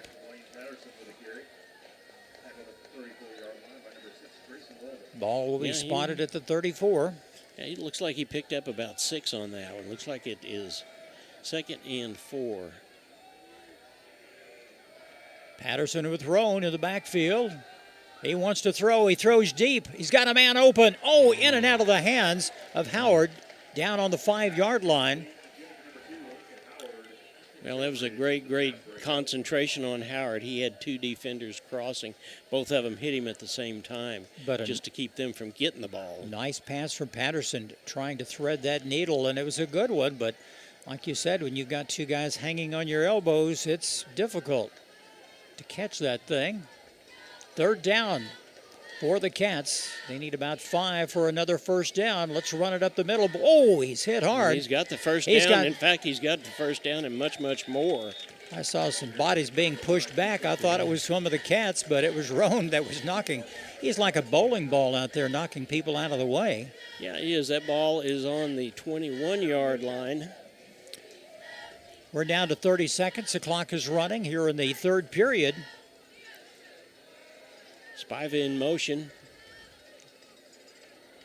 Oh, better be careful. That was a backward pass. I would consider it a fumble. He threw that backwards. Yeah, it sure was. Good thing Spiva was heads up. I'm not sure what exactly happened that time, but looked like that ball was in his hands a little bit too long. Thought Spiva might have been coming around and had some running room, but that was actually a fumble. So he threw that backwards. Looks like it's second down and long yardage. Patterson to throw again, man wide open. Oh, Howard in for a touchdown, Wildcats.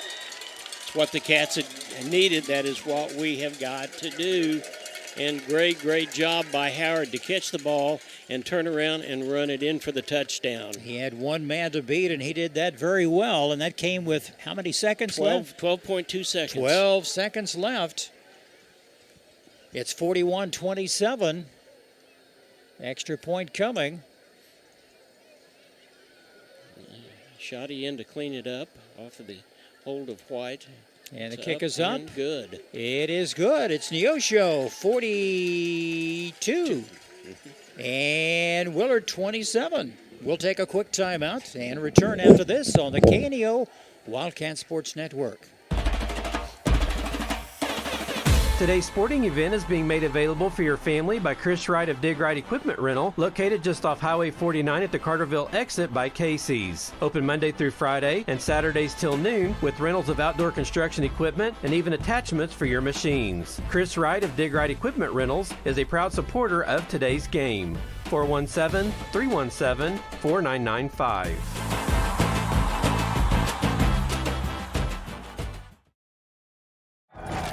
People's Bank of Seneca. We care about your journey every step of the way. Since 1996, visit us in Joplin, Neosho, or Seneca. PeoplesBankOfSeneca.com. Member FDIC. Proud sponsor of area athletics. Let's score big together.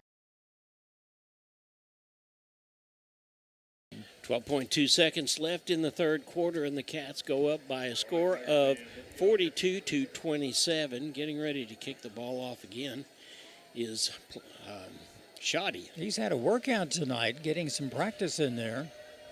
Yeah, he has. He's been kicking the extra points. He's been playing safeties. Here comes the kick. It's decent. It's high. It's going to be taken. And they're going to run it off left side. He has some room. Huskinson.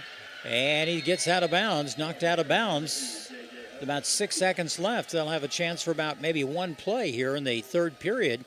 Yeah, he was brought down by Martin that time, or knocked out of bounds by Martin that time. Cats have scored 14 points in each quarter, in the first, second, and third, and that's where your 42 points comes in. We're getting real close to hitting our average, aren't we? Yes, we do. We average scoring around 48 points a game. Willard, on the other hand, averages giving up 41 points. And I think the Cats will exceed that tonight by even more than their 42 points. Well, the Cats have got to let's have a defensive stop right here.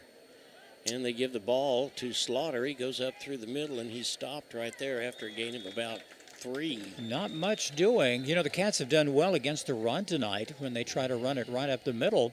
And that's going to be it. That is the end of the third quarter. Our score, Neosho 42, Willard 27. Let's take another quick timeout and return on the KNEO Wildcat Sports Network. At Calvary Neosho, we aren't your grandmother's church, because she lives in Akron, Ohio, and that would be a terribly long commute for church. But if she did live in Neosho, we at Calvary would be delighted to have her come visit us. And since you live here, we would definitely like you to come visit us. Then, when your Nana comes to visit for Christmas, you can bring her to church and introduce us to her. We're sure she is a delightful lady. You can find us at Facebook.com/Calvary of Neosho, or join us in person at 3650 Oak Ridge Extension. We gather for worship Sundays at 10:30 a.m. Calvary Neosho. Not your grandma's church, but we'd sure like to meet her. Amory Roofing and Construction, based in Seneca, Missouri, specialize in roofing, siding, guttering, remodels, decks, and new construction. They also handle concrete, fire, and flood mitigation, and even work directly with your insurance claims. 417-389-6986. Whether it's a small repair or a major project, you can count on Amory Roofing and Construction for quality, integrity, and craftsmanship. See more online at amoryroofing.com or find them on Facebook. Second down and 7 for the Tigers from the 42-yard line. Davis going back. Oh, what a nice hit. There we go. There's the linebacker. There is Winkler that time. Oh, what a nice sack. A big loss for the Tigers. Had nowhere to go, all the way back to the 35-yard line. Good hustle by the Cats on that play. Bring up third down and very long yardage. Give them about 13, 14 yards. Let's hold them right here and get that ball back. Cats are starting to wear down the offensive and defensive lines for the Tigers. I think they've got a key on number 2, Huskinson, and try to keep him from being able to get the ball right here. Third down and and long. They're going to throw it. Here they go. And he's going to do it. He's going to be caught. It's going to be far short. Yeah. Good pickup of about 5 or 6 on the play, but brings up fourth down for the Tigers. Kobe Mowell is the one that caught the ball that time, but he got back about the original line of scrimmage. Maybe it's 4th and 8, I guess, isn't it? It is. Ball across the 40-yard line. Well, John, they're going to go for it. Sure. I mean, why not? They're down by 15 points. Yeah, so here come the Cats. Oh, there it is. There, number 54 jumped. Yeah. That was he stepped back. Kane Gately, the offensive lineman. He's just a junior. He just moved back. I mean, it's comical, but not. We're not making fun of the young man because things like that do happen. That may change that just a little bit. That pushes him back just 5 more yards. Fourth down and about 13 to go, but it's fourth quarter. What do you got to lose? You got to try. Well, remember also that Davis is also their punter. Davis back. He wants to throw. And he gets and they him big again. Sacked again for a big loss to about the 23, 24-yard line. Cats take over, 55, 1st and 10. Ertl. Jackson Ertl came in and nailed him. He is getting up slow, Jim. Yeah, 2 big sacks during that drive, and they went backwards on that. Cats had a great defensive effort, and they got a chance to really put this game away right now. They'll spot the ball on the 25-yard line. That's all they need to go for another score. There's 10 minutes, 11 seconds left in this ball game. Yeah, Brock Pyle is out of the ball game for some reason or other. I'm not sure what's going on with him, but he's going to sit down for just a minute, and the Cats are going to start from the 25-yard line. And Patterson in the backfield. He's going to keep his own number. He gains 10, 15. He cuts back down to inside the 10. Good 15-yard pickup by Patterson, number 13, coming into the ball game for the Cats. Yeah, I cannot tell you who number 13 is. Our roster says number 13 is Brody Crane, but that is certainly not Crane, but he is in the backfield, whoever it might be. Patterson again with Roan. Hands off to Roan. All around. Oh, he was hit. Oh, he gets away. He stands up, and he's still moving, and he's going to pick up maybe a yard and a half, 2 yards. Not much. Just when you thought he was going to be pushed back, he came through, but... Oliver Martin over here on the sideline, too, getting a little bit of a rest as well. See what the referee is. I don't see a flag out there, but he's holding everybody up. Cats are not in formation yet. Play clock down to 10. Down to 10 seconds. Everything's still running. Ball around the 10-yard line. Patterson keeps it. No, he gives it to Rome, and Rome is down to the 5-yard line. It looks like maybe the 6. I guess the 6. Well, at this time, John, just running is your best bet. You're going to run the clock down. You could score again here. Number 24 into the ball game for the Cats, and that is Cohen DePoe.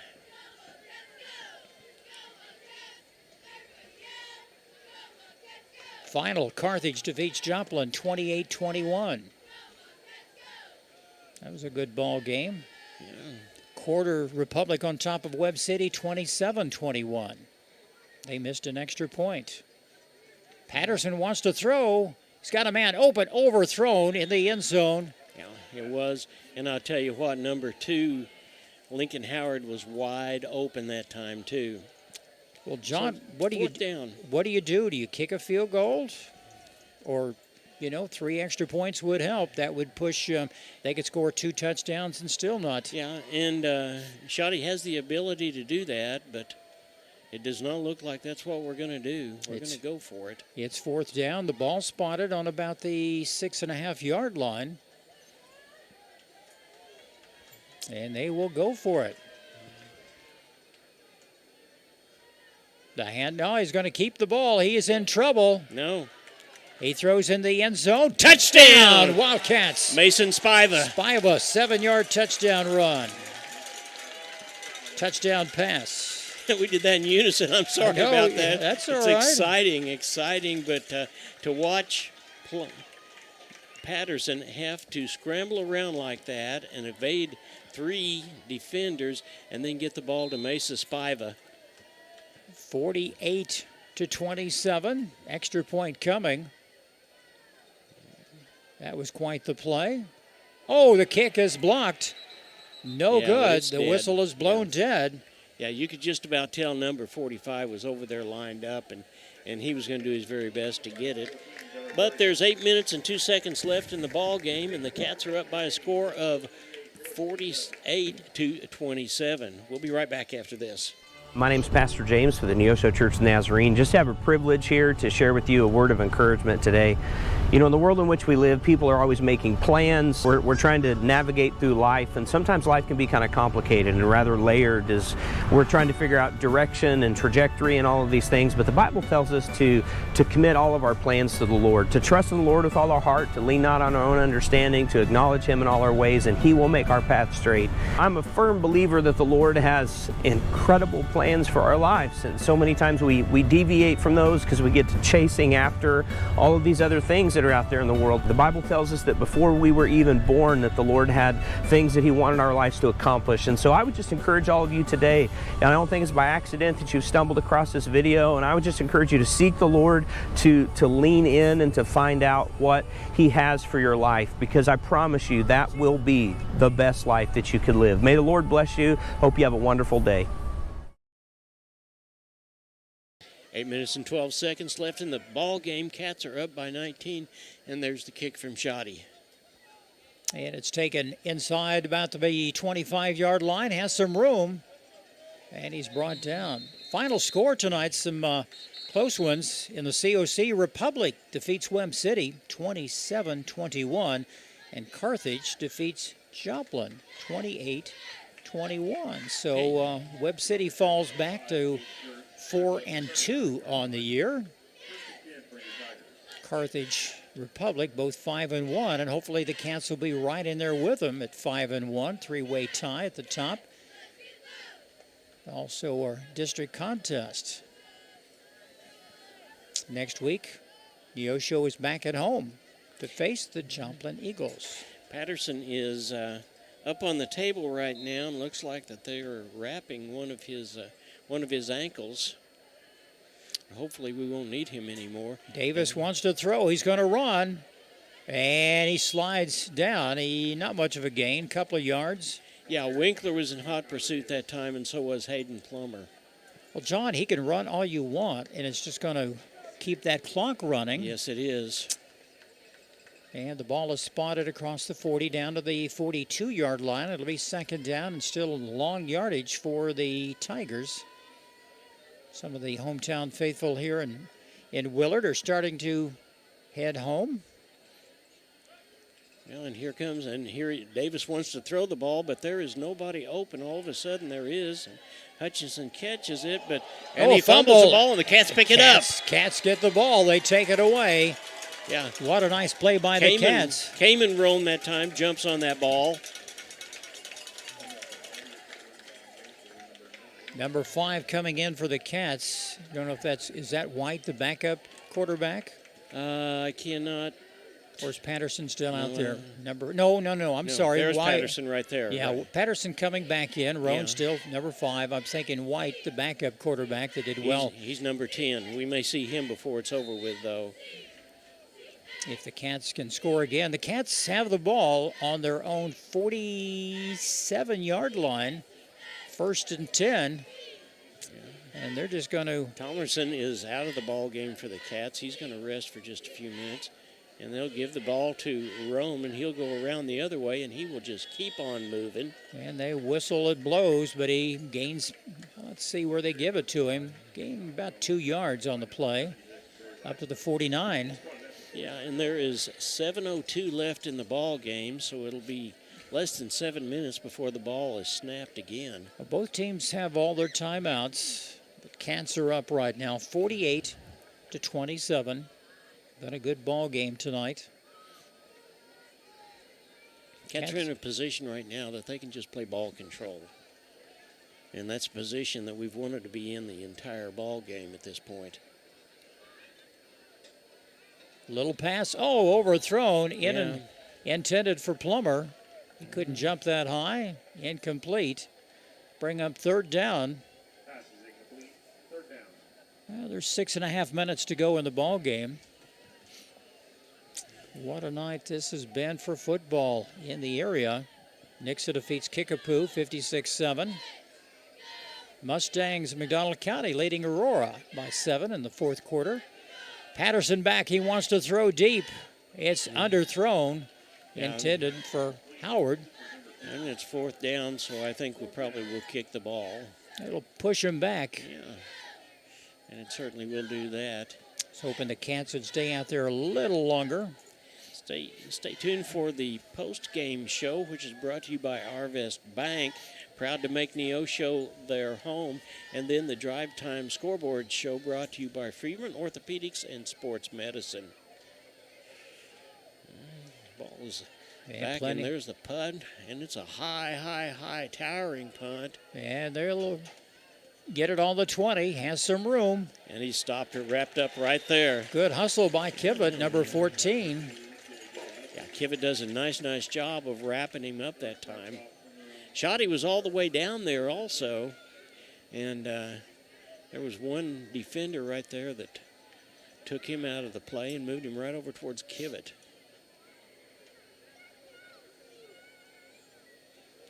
Well, the ball spotted on the 22-yard line, 1st and 10, Tigers. Yeah, the Cats are not letting anybody in, and I think that's good. I think we need to continue to work our way through the ball game. And Davis wants to throw. He has a man. Oh, overthrown. Yeah. Ball intended for down on the 45-yard line. Now, that was Hutchinson. We've got to continue to focus on him because that is the playmaker for them. Well, the way things are going, Cats will improve to 5-1 on the year. Willard will fall to 1-4. But John, they're a good 1-5 team. They've played some teams tough. Yeah, they really have. Lone victory for them was against Waynesville, and poor Waynesville has a tough schedule. They could go without a win this year. Kivett is out, and here comes a throw from Davis. Looks. Davis is trying, and he can't find anybody. He can't get set. Almost sacked. He's going to run out of bounds. Yeah. Oh, they hit the lineman. Yeah, I'm not sure about that. Hit the chain gang. He is certainly hurt, but I'm not sure that wasn't. It was an unintentional. If there's going to be a roughing, flag was was thrown. Unsportsmanlike conduct because the momentum was taking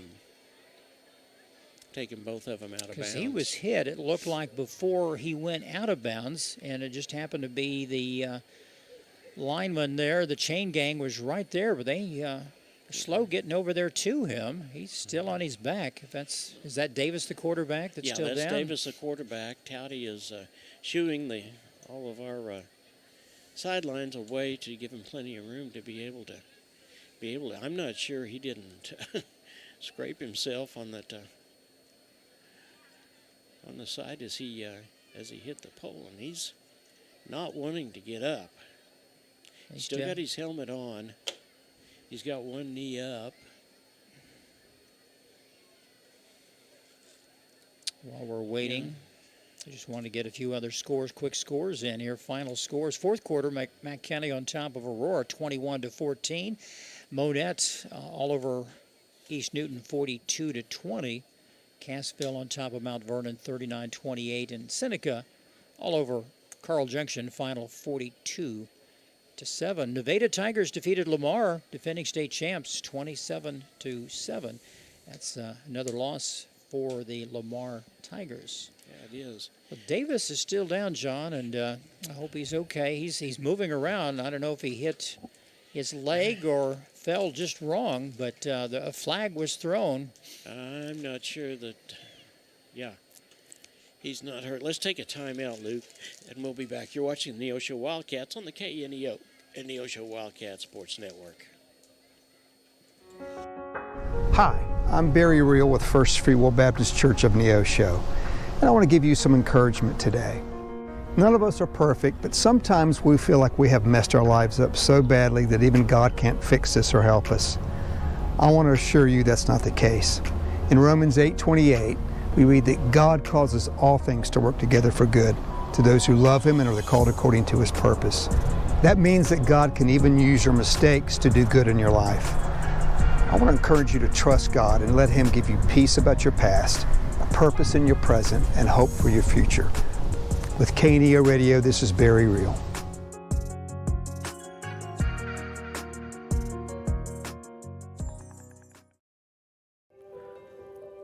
What does a culture of excellence look like? It looks like her, him, and them. It's where future educators, innovators, lifesavers, and global leaders call their home. It's a place where immersive learning environments can help empower students to command a future in their field. Come experience excellence at Missouri Southern State University.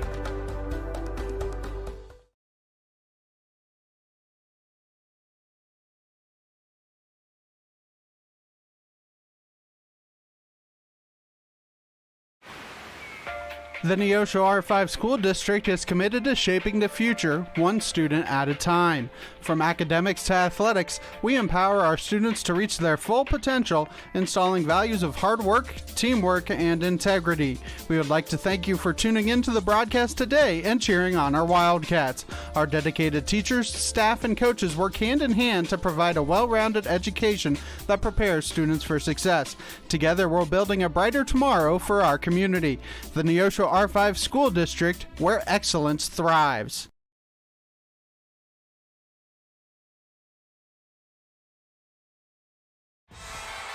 The Roper Kia 4-State Sports Report will provide up-to-the-minute scores and highlights from around the 4 states.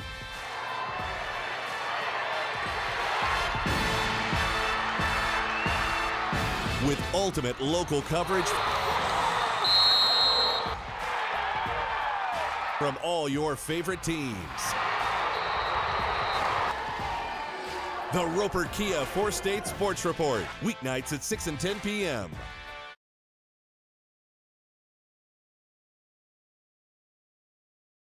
I'm Bryce Johnson with this Unpacking It Sports and Faith Minute. As sports fans, it is easy to envy successful teams. After all, everybody wants their favorite team to win, but we can get so jealous when we see other teams win. Unfortunately, these same feelings of envy often exist outside of sports too. Jealousy can quickly set in when we find out about the successes that other people experience in their lives. It's easy to compare ourselves to others, what they have or what they're doing. We can even get caught up in envy over how others serve the Lord. We must ultimately realize, however, the need to focus on our own personal obedience and heart toward Jesus. Envy can be very dangerous when taking root, but the Bible says a tranquil heart gives life to the flesh, but envy makes the bones rot. Today, let's shift our jealous eyes away from everyone else and focus on the many blessings God graciously pours down on us. I'm Bryce Johnson, and you can unpack that. For more, go to unpackingit.com.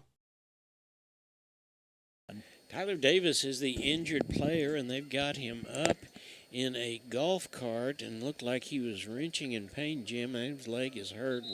Certainly our thoughts and prayers are with him as he gets ready to go get some medical attention. There's an ambulance over there ready to take him in, but you could see that the trainer was trying to hold that leg intact, and then it took two of them to help him get up and get going. So he'll be taken off the field, and we'll go ahead and we'll go from here. I do not see anybody getting ready to. Well, okay, it's going to be first down, and there obviously was. Yeah, I guess there was. They're going to bring him back this way. The ambulance is off to the right. I don't understand that. I couldn't tell, John, if it was a lower leg, like his shin, or his ankle. Yeah, it looked like it was lower leg and ankle to me. And number 17 is the quarterback. It's almost intercepted. The new quarterback is Caden Snyder, who is just a sophomore. Yeah, and he threw that ball, and it was almost intercepted, like you said, by Oliver Martin. No, it wasn't. It was Hayden Plummer. I'm sorry. Well, it's second down for the Tigers. Long yardage, 2nd and 10. The ball spotted on about the 37-yard line. For the Tigers, not a way to finish a ball game. He's a left-handed thrower.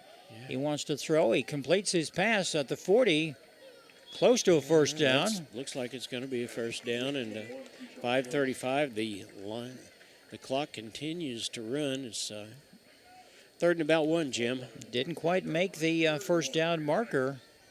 Snyder doing a good job of the best he can out there. They're down 48-27. 5:15 to go in this contest. Been a long one. A lot of games have already finished for the night. And then to give to Slaughter, and he's going to get the first down, it looks like. Off right tackle, nothing fancy, just, you know, when you have a right tackle on your team that's 6'8", 330, you should be able to block just about anyone out there. Probably 3 people at once. There's another man down. Another Tiger is down. Yeah. Still on his hands and knees, and the trainer coming out to take a look at him. I'm trying to see who that is. Number 73. That looks like, well, we don't have a 73 listed on our 75. We do have that to Jacob Willie. He's 6 foot 275. He's a senior. He's being helped off as well. So a rough night. Like a leg issue as well. So a rough night for the Tigers.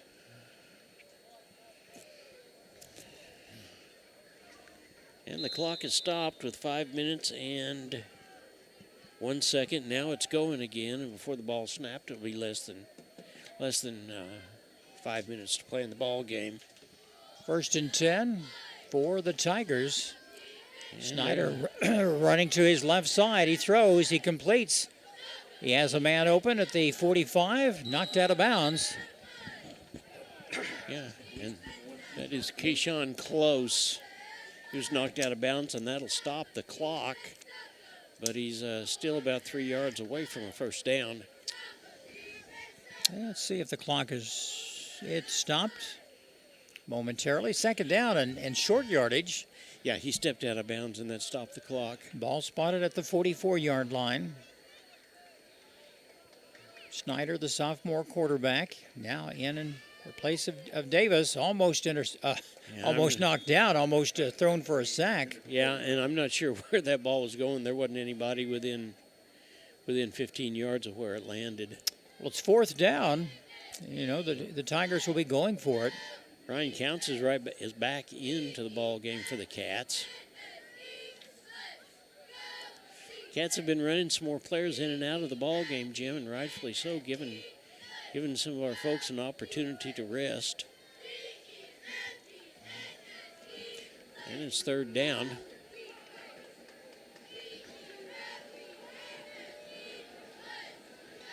And the handoff give first to Slaughter. He's going to get the first down. Well, very close. He was pushed back. Let's see where they spot him. And it's going to be 4th down, it looks like. That's right. 4th, and looks like it's about a long two. He was pushed back. He lost a little yardage on that carry. And the clock continues to run. It'll be less than 4 minutes by the time the ball's snapped this time. Not much time left. Time is against the Tigers right now. It's 48-27. Looks like the Cats will be victorious tonight. Snyder, he fumbles the ball, and And the Cats get it. All the way back. Oh. Well, I tell you what, Jackson Ertl made the tackle that time and knocked the ball out. And two guys from Willard tried to pick it up, but it was pounced on by one of the Cats, and Cats are right back in it again, and they'll set up the clock.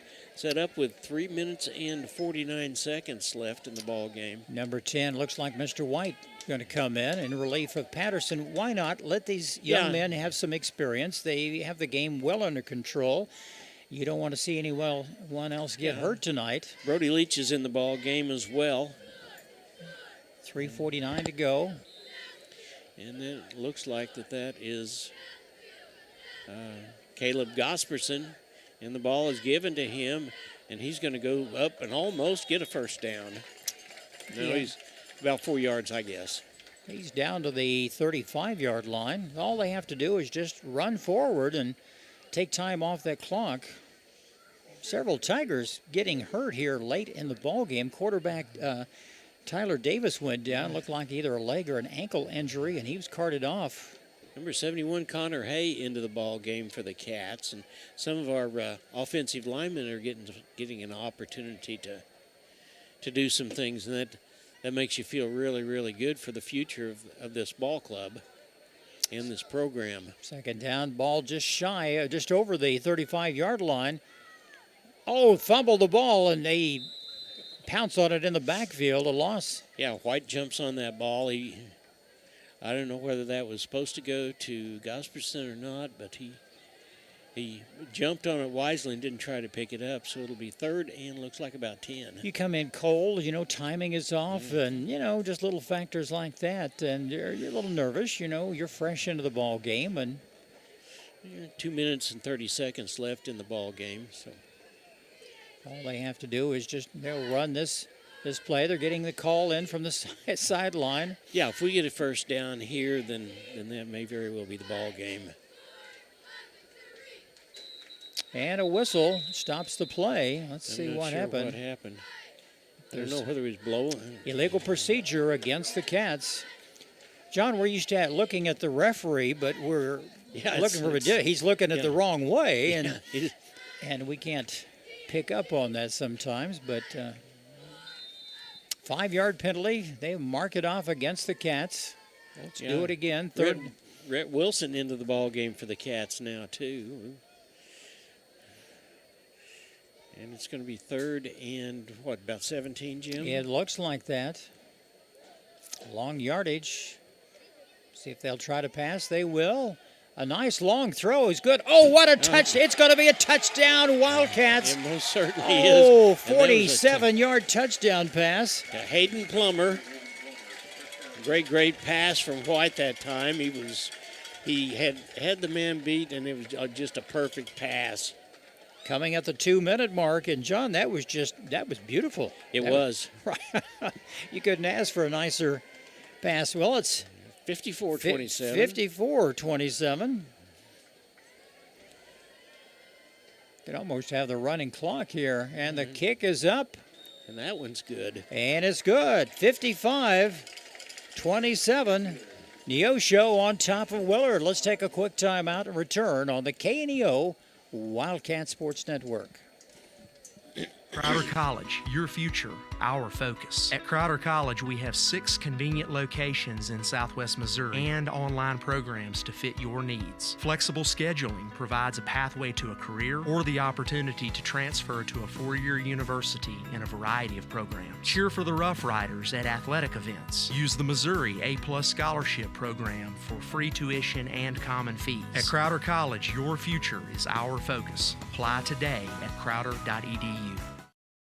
Every team knows that the 2-point play can be a winning move. State Farm agent Eric Norris and his team are here to help you go for 2 by combining your home and auto insurance. It's a great call and saves you time and money. So go for the win and score big savings by combining your home and auto. It's just another way to help life go right. Call State Farm agent Eric Norris at 417-451-6666 for more information. And go Wildcats! 2 minutes left in the ball game. The Cats have scored. The score now is 55-27, and Shoddy kicks the ball off. And it'll be taken on the 25-yard line. They'll move it up across. Has some room, and he's brought down from behind by a host of Wildcats. A lot of new faces in there expected from the Cats. They have this game well under control. Yeah, great opportunity to get some more Cats into the ball game and get a little Friday night experience under their belts. Well, the Cats have scored 2 touchdowns in each of the 4 quarters. They missed 1 extra point tonight, and that's where we stand. 55-27. Ball spotted on the 45. Snyder in at quarterback in relief of Davis, who was injured. Looks like some of the Neosho faithful are getting ready to leave. They're long drive home, so they're going to do that, but we're still plenty full, and the student body over there continues. And Snyder on the run, picks up about 5, maybe 6 yards. Not enough for a first down by any means, but the clock continues to run. Yeah, it will continue to run, and it'll be less than a minute before the ball is snapped again. Stay tuned for the post-game show with Coach Towdy when he gets a chance to come up here, and then, of course, the Drive Time show, which is brought to you by Freeman Orthopedics and Sports Medicine. A lot of close games tonight in the COC. We'll run those down for you. Second down and a good 5 yards to go. Oh, what a nice tackle. Defense has really come alive here in the second half, John. Yeah.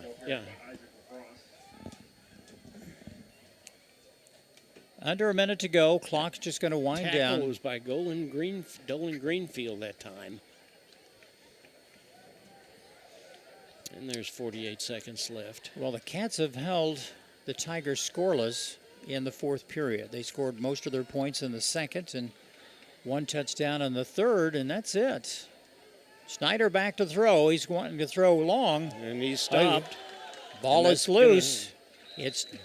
Well, let's see what they call it. They're calling it Wildcat football. Yeah, that's what they're. We'll see. That's exactly what they're calling it. So the Cats are going to come back out. No, they're going to say that it was just a fumble or incomplete pass. Yeah, it was an incomplete pass. His arm was going forward. Yeah, we had the offense going out there. They were going to line up in victory formation and finish the ball game, but the officials blew the ball dead. It's 4th down for the Tigers. 28 seconds left in this ball game. It's been a long one due to some penalties. Well, some penalties and a couple of hurt players and some things like that. It's been an interesting ball game, but the Cats have showed again they have a lot of stay to it, and they're going to continue to do whatever it takes. And Snyder on the run for his life, and he's brought down. He has the first down. Yeah. Brought down across midfield down to the 40. 18.9 seconds left in this contest. They've got time for 1, maybe 2 more plays if they stay in bounds. It's just kind of a moral victory for them if they could score. Well, it's been a great night to be a Wildcat, that's for sure. We've done a lot of good things. We've done a lot of things really right, and more than anything else, we have certainly righted the ship. Long throw. And it's almost intercepted. Almost intercepted by Gosperson. And that's the ball game. And that's it. It's a final. Neosho defeats Willard 55-27. Let's take a timeout and return and recap everything tonight here on the KNEO Wildcat Sports Network.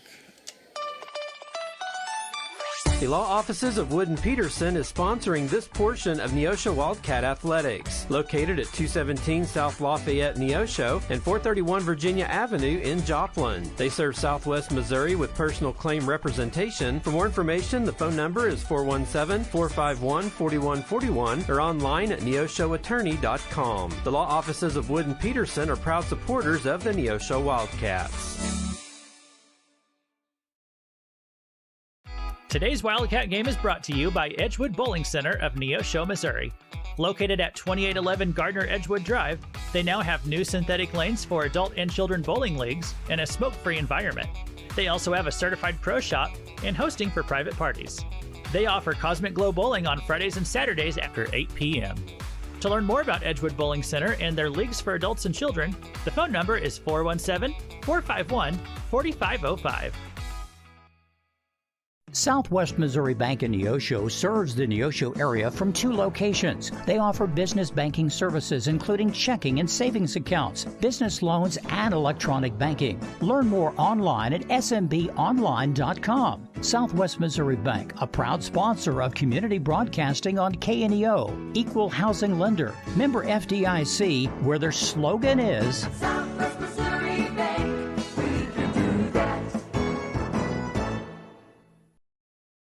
Want to know what your home is worth? Stop by to get a free competitive market analysis with Show Me Real Estate of Neosho. They're proud to serve the Neosho area and will stay with you every step of the way, whether you're buying or selling. A family-owned business for over 25 years, Show Me Real Estate of Neosho. 417-451-1700 or by email at gkitchen.showmerealestate@gmail.com. Home of the Happy Campers.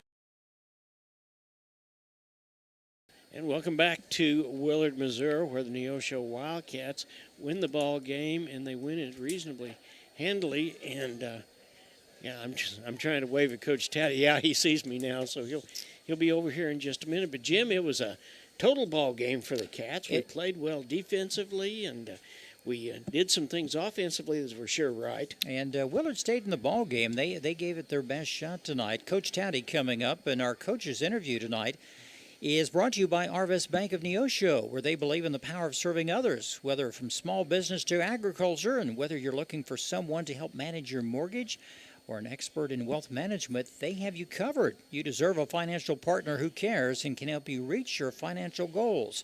Arvest Bank, always proud to call Neosho home. So Coach Taddy will be up here momentarily. We're not even in the ballpark tonight, John, and but it's been fun. We had a good time tonight. Cats, came out scoring like we expected them to. They averaged 48 points a ball game. They scored 55 tonight, so it was quite the contest. Yeah, it really was, and I'll tell you the thing that I feel probably better about than anything was there was opportunities out there. Offensive line, kudos to them. They held the line so Blaine could actually do some things. There was 2 or 3 times he had to scramble. I'm thinking specifically of Lincoln Howard and Mason Spiva when they saw that he was in trouble. They came back to the ball. They had run their routes and they had beat their man, but they came back to the balls. And we saw that with a really, really nice catch that Howard had over on the sidelines. And then Mason Spiva with a touchdown catch. Very nice. And, even at the very end, White came in for the Cats and threw a 42-yard touchdown pass to Plummer to final the scoring at 55-27. But the Cats scored 2 touchdowns in each of the 4 quarters. A very complete, methodical ball game, just consistent. And their first series is really about the only time that they were shut down. And after that, it was all Wildcats the rest of the way. Once again, final score is 55-27. Some other scores tonight, just real quick. I know Coach hasn't heard these yet, but Webb City was defeated tonight. Joplin also lost their ball game and will be back at home next Friday night at Bob Anderson Stadium to take on the Joplin Eagles at homecoming. Coach Taddy is with us tonight, and Coach, congratulations on a hard-fought ball game. It got a little close there for a little while, but the Cats came through and just it was just methodical the whole way, and a good, well-rounded ball game. Yeah, that's a good Willard football team. They're a COC school, and so they've got some good athletes, and they had a good game plan, so we knew it was going to be a tough battle. But proud of our kids, the way they continued to battle. We talked all week about how we respond to certain events is going to determine our outcome, and so we faced a lot of adversity just in different situations, and I thought we responded well. Cats scored on some big plays again. You know, Mr. Roan came through there just when you thought you had him stopped. He keeps churning for another 5-10 yards, and one play right before halftime, a good 20-25-yard run right up the middle. Yeah, I mean, he's not a very big back, so you think of him as more of a speed back, but he's strong. I mean, I've said it multiple times. He squats 450. He's a big, strong running back, and so as low as he is to the ground with his pad level, he's tough to bring down. And then you surround him with the weapons we have around him, and with Blaine in the pocket, and so we've got a lot of weapons, and we got the ability to score from just about anywhere. You have to explain to John and I what happened in the second quarter when 3 flags went up and the ball was down on about the 19-20-yard line. They mark it off. They bring it back. We didn't understand what happened. We'd never seen anything like that, and we didn't know if it was unsportsmanlike. Yeah, there were some unsportsmanlike penalties on both sides, just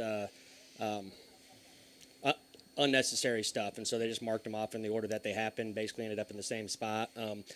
Things that we don't ever want to be a part of, and so we'll address that and get that cleaned up. Sure. Davis caused some problems for a while, the quarterback. I mean, your backs, D-backs and everybody really had to work out tonight. But they held him in check, and they came through when the time was needed. Yeah, I mean, that's a good offense. They've scored about, 28 or so on just about everybody. So, we were right on par for that. And so they were kind of doing what they've been doing all year. We knew they were going to score every once in a while. When you sling it around as much as they do and you got the weapons they have and a good quarterback that's mobile, they're going to put a couple points on the board. And so we just knew it was going to be how we responded to those points. And I thought our offense and our defense and, just all the kids responded well when we faced a little bit of adversity.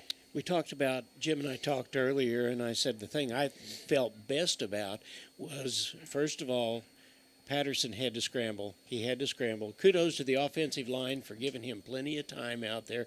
He had to scramble, but our receivers had beat their men. They turned around, saw he was in trouble, and they came back to the ball. Yeah, I mean, our kids never quit playing, on both sides of the ball. On offense, there were some times where some plays broke down a little bit, and whether it was Boston scrambling or Keyshawn continuing to break tackles, and everybody just kept playing, whether they were blocking or running routes. Blaine, not Boston. Did I say Boston? Yeah. We do. We still do. I do that too.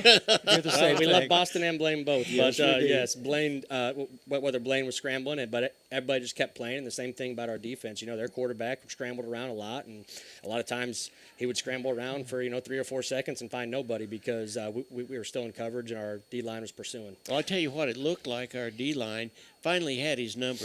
We were standing there waiting for him to move, and that didn't allow him to throw the ball and didn't allow him to get around. Yeah, I mean, credit to Coach Sonis and our defensive staff. They made some adjustments at halftime to kind of contain him and get a little more pressure on those wide receivers. And so I think that kind of definitely slowed them down, and they weren't really ready for the defense we came out in the second half.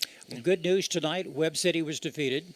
Also, Joplin was defeated. And that's who you take on next Friday night at Bob Anderson Stadium. It's homecoming, and I know the Cats will be up for that ball game as well. Yeah, it'll be an exciting week. You get a local rivalry game. All those close, Joplin Metro games are always fun, and to have it for homecoming, the whole community will be there, and it'll be a fun week all the way throughout. Our community does a great job supporting always, but especially on homecoming. So excited for the kids, but just like always, we'll take it one day at a time and continue to focus on getting better. Well, good victory. Coach, good to have you with us tonight. I know you got to get back and get on the bus and get back home. It's late on a Friday night, and it's Fall Festival tomorrow, too, so it's a busy day for all of us around here, and congratulations once again for a hard-fought victory. Appreciate it. Go Cats. Yeah, thank you much. Coach Taddy with us tonight. 55-27. Cats pull out a hard-fought victory against a very fine Willard Tiger football team. Do we want to take just a quick time out? Let's do that. We'll come back with the final wrap-up here on the KNEO Wildcat Sports Network. If you're a weekend warrior who likes to go, go, go, don't let pain put the brakes on your pace. When you need help with an injury that keeps you from moving, you want an orthopedic team with a proven track record. Freeman Orthopedics and Sports Medicine is nationally recognized and were recently named CareCheck's #1 hospital in the market and top 10% hospital in the state for hip fracture repair. Freeman Orthopedics and Sports Medicine, the experience you need to keep pace with life.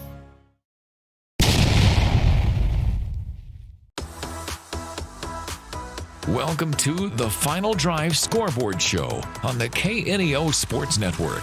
The Final Drive Scoreboard Show is sponsored by Freeman Orthopedics and Sports Medicine, the official sports medicine provider for over 20 area high schools and colleges. See how one of their certified physicians, certified athletic trainers, or therapists can help you get back in the game. Now, let's go back live to the stadium for the Final Drive Scoreboard Show on the KNEO Sports Network. Welcome back, Luke Taylor here, and we're going to give you some scores from the area here as we wrap up tonight. So congratulations to Neosho winning at 55-27 right up here in Willard. A few other scores we're going to take a look at before we sign off. Webb City Cardinals fell to the Republic Tigers tonight. Final score there of 27-21. The Lebanon Yellow Jackets won over the Ozark Tigers with the final score of 56-28. The Glendale Falcons beat the Waynesville Tigers tonight 34-0.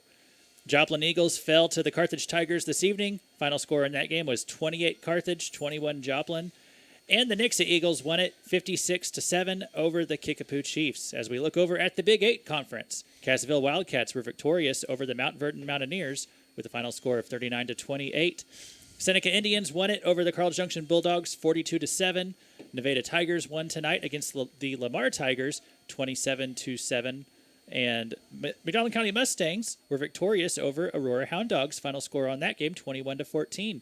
We'll also mention Monette Cubs had a final score, against the East Newton Patriots tonight. Final score, 58-20, with the Cubs being victorious there. West Plains Lizards beat the Bolivar Liberators 35-12. Logan Rogersville Wildcats beat the Hillcrest Hornets 55-13. And the Branson Pirates won over the Marshfield Blue Jays with the final score of 49-18. And all those are final scores tonight because we're probably one of the last ones to get wrapped up here in the area. A late game tonight. And if you want to check out even more scores, those are available on our website, kneo.org/scoreboard. You just go to the kneo.org website, go to the sports tab. You will see a button that says scoreboard. That's where you can get all the latest scores in the area, including all the scores from tonight's games. Luke, thank you very much. Once again, final score here in Willard, Neosho 55, Willard Tigers 27. John, we're going to regroup, come back, we'll go home and play at Bob Anderson Stadium next Friday night. Homecoming for the Cats. Before that, we got a couple of softball games, though. We have three. Tuesday, we've got Kickapoo that comes to town. Then there's a Wednesday night ball game with Bolivar, and then Webb City on Thursday night. We'll have a very busy week, 4 nights for us. You have to put up with us here on the KNEO Sports Network, but it's always fun. And what do we say at the very end? We say for John, Jim, Luke, and Matt, go Cats! You've been listening to the Final Drive Scoreboard Show on the KNEO Sports Network. The Final Drive Scoreboard Show is sponsored by Freeman Orthopedics and Sports Medicine. See how one of their certified physicians, certified athletic trainers, or a therapist can help you get back in the game. Join us again after the game next week as we will once again bring you all the latest scores right here on the Final Drive Scoreboard Show, sponsored by Freeman Orthopedics and Sports Medicine. This has been a live production of KNEO Sports. This broadcast may not be reproduced or retransmitted without the express written consent of KNEO Sports Network. This has been a sporting outreach of KNEO Sports Network, reaching into communities to make a difference for eternity.